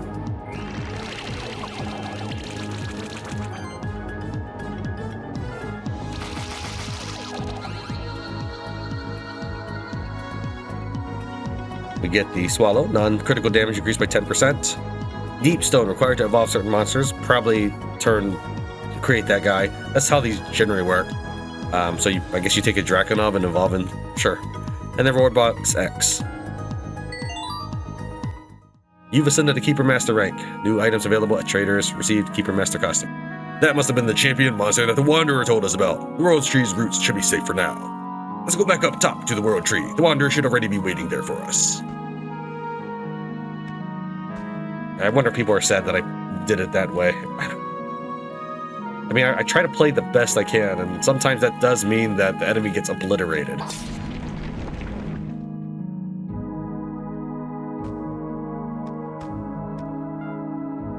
I guess it's not too far. I was gonna say I'll just eat a crystal to teleport, but it's not that far from us.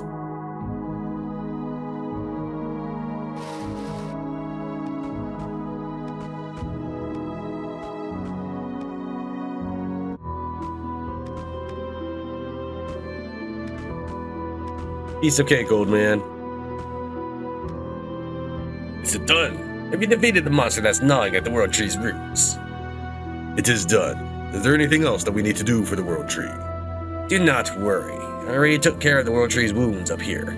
It should be safe for the foreseeable future. And we'll see about getting some of those monster keepers down here to tend to the World Tree, but that can still wait for the moment. I should let you in on some other important events that you have likely forgotten about. We'll be very grateful for that. My memories barely reach back 100 years or so. I understand that you have been preoccupied with the well-being of this monster sanctuary for the last 490 years. A noble undertaking, to be sure, although I doubt this is the best solution for the conflict between humankind and monsters. Either way, there are matters beyond the sanctuary that will require your attention in the future. Let me tell you about the clash between the Celestial Raven and the Celestial Dragon. When humankind and the other mortal beings sprung forth from the World Tree, most of the Celestials were content to let them flourish and shape the world in their own ways. Others among the Celestials, however, felt that the natural order of things was for them to rule over the mortals. They were afraid that the world would succumb to chaos otherwise. Foremost amongst this group of Celestials was the Celestial Dragon, the most powerful of all the Celestials. They were opposed by the other Celestials, led by the Celestial Raven, who felt responsible for the mortals that it helped create. You and the other so-called spectral familiars were among these noble celestials as well, of course. This battle over the fate of our world has been raging among the celestials for millions of years. Last time the celestials clashed was almost 3,000 years ago. This most recent clash resulted in catastrophe for both sides. The celestial raven was fatally injured, and I was encased in that block of ice. Before the celestial raven died, however, the two of us managed to cast one final spell against the celestial dragon. A spell that sealed away the celestial dragon, as well as the majority of their followers, from time itself. This is why there has been no trace of the celestial dragon for almost 3,000 years. It was only meant to be a temporary solution, however. The return of the celestial dragon and their followers is inevitable, whereas all memory of the celestial raven and their cause has vanished, as it seems. That sounds quite dire. Is there anything we can do to aid you in this conflict? There is not much we can do at the moment. I will try to make some preparations, but you don't need to concern yourself with it for now. I'll travel the monster sanctuary as well as what you call the old world. I've managed to harvest another seed from the world tree, but I'm not sure yet what to do with it. In due time, a second tree of evolution could grow from it. I will decide what to do with this seed after my travels, however. I understand.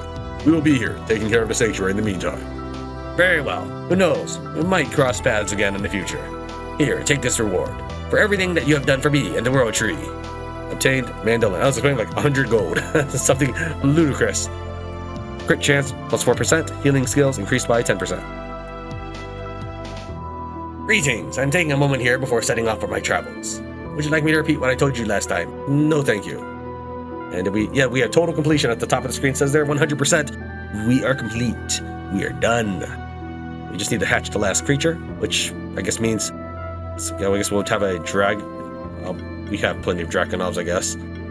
Just gotta find him in the stash.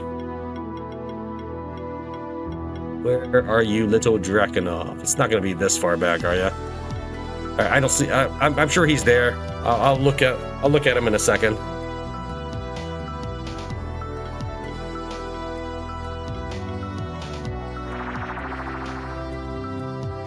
We've gone ahead and forged everything to level 5, so let's go and show you what they look like. Mandolin, crit chance plus 9%, 240 physical attack, 160 magic attack, and healing skills increased by 15%. Swallow, non-critical damage increased by 15%, 240 damage. Fan, 200 magic damage, or attack power, critical chance plus 15%, increases damage, healing, and shielding by 5%. Purifying mace plus 5, actions by this monster still only remove one harmful stack from each ally. By the way, what's this one harmful stack? It doesn't mean like if you have 20 cases of bleed, that it removes the whole thing. I think it just drops it down to 19. That has been my experience with this kind of stuff, where it removes 2 stacks of whatever. 250 physical, 200 magic. Warhorn, 240 physical attack, health plus 500, healing, shielding, and buff actions heal the monster with the lowest health equal to 125% of this monster's attack value. And Torch, it's the last weapon from the new region. Crit damage plus 30%, increases damage by 5%.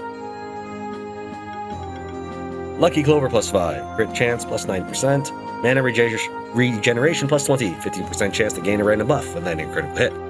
Warrior Flask, attack plus 60, increases damage by 5%, heals self for 100% attack value at the start of every turn. We're going to skip down to Mage Flask real quick. Magic plus 60 instead, and then increased damage, everything's the same except for magic value at the start of every turn. Alright, then we go back up to Tambourine, heal health plus 650, crit chance plus 7%, healing skills up by 10%. Flute, attack plus 40, magic plus 40, crit chance plus 9%, and healing skills up by 10%.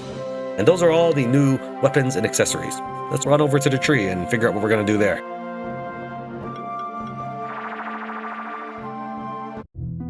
I have studied the Dracomere, and we're going to, as soon as I get the right egg, hatch a dark version of the Draconov. So I saw the light version of Draconov. Let's look around that area. See, here's one.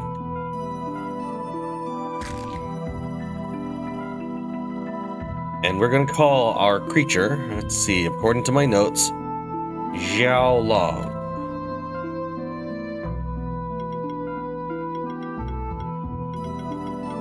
Pop him here. Feed him quickly some level badges. Skill potion. Oops, and a level 42 badge. Then we're going to involve him at the tree using this deep stone. We now have a dark shifted Dracomare. This is a water dragon, so dragon, mermaid, whatever. And the light shifted version would have accessory equipment, so he could have a 4th equipment slot. We're gonna go with blacksmithing, and just to change things up for this last boss, this last hidden boss, I actually do know what its weakness is. At least I would assume I do. I haven't fought it yet, but I imagine I know a little bit about this. So we're just gonna slap on some stuff, and we're gonna go fight this boss. And this time we're not gonna cheese it with my fungy troll. We'll cheese it with other stuff, but we won't use the fungy troll again. So let's just slap down some skills. I don't actually know what we'll want. I really should probably look at this, but I really want to fight the boss. So we'll just at least move down to these ranks for now, and then we'll take a closer look at everything. Okay, so we've got health, proc, shared sorcery, shared might. Probably want to swap out for this here, so we'll take those out. Now we can cast Might, Sorcery, Glory, Sidekick, and Channel. We have Sorcerer's Boost. When an allied monster gains sorcery, they gain a shield equal to 100% of their magic, and 1 debuff is removed. Mighty Boost, same thing, but for might. We have Life Stability and Life Overload. We probably don't actually need to increase my attack and magic, we're just buffing, so we'll hold off on that. I like equipment stuff, but we'll see. We'll see what we put on this guy. Overcast. That's for healing and shielding. We'll wait on that for a second. Mana Bolster, Regeneration, and Bearer also increases mana regeneration by 10%. Draconic Lineage. Each dragon in the party may receive an additional stack of any buff. Combo Buffing. Shared Regeneration. Whenever this monster gets regen, another monster gets regen. So this applies regeneration to the whole party just as an attack. Okay, that's an interesting idea. Remember that we are, I'm assuming we're just fighting a single champion enemy. The Ascendant was an anomaly, and I doubt this next one is going to be any different. It's probably just a single monster. Still, this applies regeneration to the whole party. Static Glory. Glory also increases non-crit damage by 15%. Glory typically just raises your crit damage. Static Mass. 30% chance to gain a random buff when landing, not a critical hit. Non-critical hits also deals 20% more damage. I mean, I don't know. Again, this guy might not be attacking. I assume I'll defeat the champion probably like 2 turns. Maybe not. I mean, I am not super cheesing it, so it could actually take a little while. Multi-armor break. Situational support. Whenever I do a non-damaging action the first time, apply a random buff on all allies and shield them. Reckless mending. When an ally applies armor break or chill, it gets back health and mana. I'll probably want to swap out for that. It's the lava shield. Here, shared glory. When this monster gains glory, another monster gets glory. 10% chance to apply armor break, mana proc, mana focus. And we still have plenty of points left to spend, so we'll go and just get those. Get that. Hold off on that for a second. Non-crits do that much more damage. What do you require? What do you give me? You need defense and attack for this shield.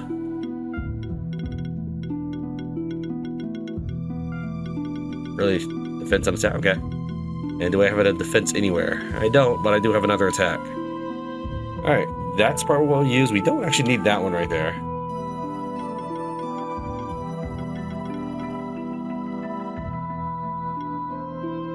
We have a health, mana, and 2 overcast.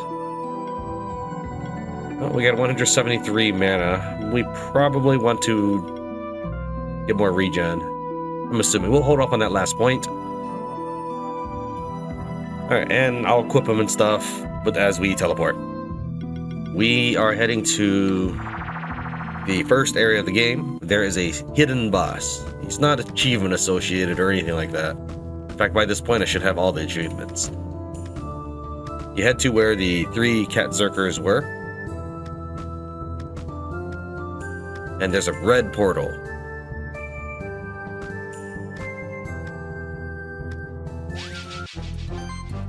The reason why I said I think I understand is we have cat zerkers. We like cat zerkers. We're gonna go ahead and begin. Now we are at a slight disadvantage in that he is a very physical based character, and dragons tend to be weak to physical. Changelings do count as dragons, they count as all types, specifically. Other things like glowdras, they also count. This might not work out well. He might actually just kick my teeth in, but I didn't want to do 2 fungy troll in a row. So we'll go ahead and begin. I guess we will full offense ourselves. Maybe not full offense. Let's see here. How about power? That'd be good. Would that be a waste? Yeah, let's go ahead and do some damage. I don't think we'll defeat him in one round, but let's see what we can do. All right, now we'll go ahead and start with Arcane Barrage, just to ramp up our combo meter. So we're at 15 right now. Okay, so now we should be at 37. And we're going to hit him with a Stone Rain. Now we could have also hit him with Boulder Toss, but we just used our ultimate. So we'll hit him with Stone Rain. He's weak to Earth, and that's why I brought Draco Noir. Oh, and we definitely would have done better without the Draco Mur, but I just wanted to bring him out to play since he didn't have much of a chance to do anything when we attacked him. We'll go ahead and apply Regeneration to our party if it isn't already there. He just dodged everything. And not enough mana for Boulder Toss. Well, that's not good.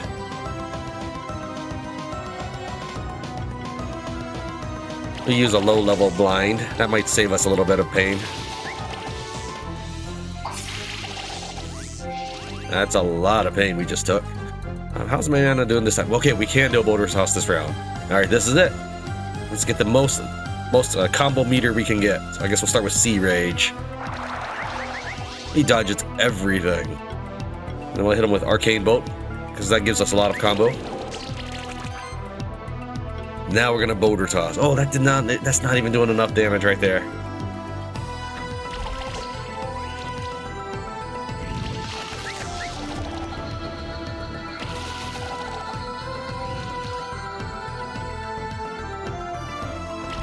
No, I mean, I guess we failed this one.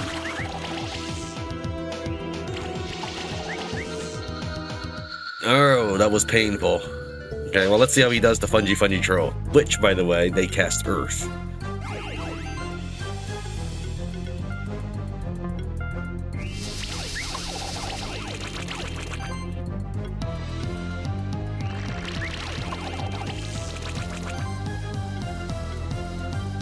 That's a one-hit kill. 36 combo.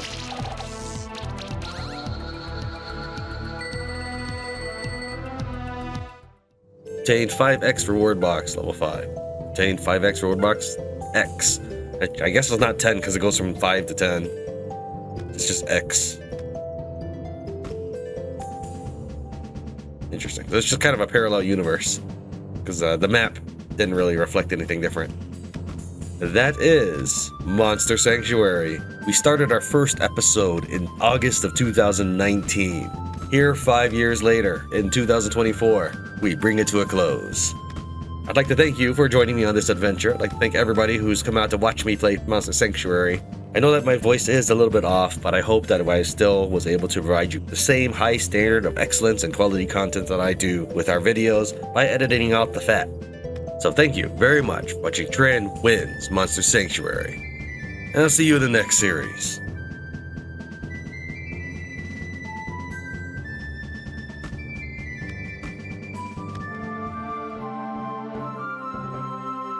I can't believe you actually made it Keeper Master. You must try on this outfit. I insist. This is the Keeper Master outfit. The highest title in the Order of Monster Keepers. And this is for claiming 111. This is what I get afterwards. When you hatch 111 monsters. The outfit of a true monster tamer who has tamed, hatched, caught, evolved, and collected all manner of creatures. Let's take a look at Monster Tamer. He kind of reminds you of the dude from Azure Dreams.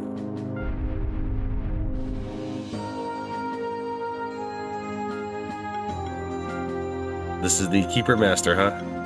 Looks like I'm wearing a giant blanket, but okay.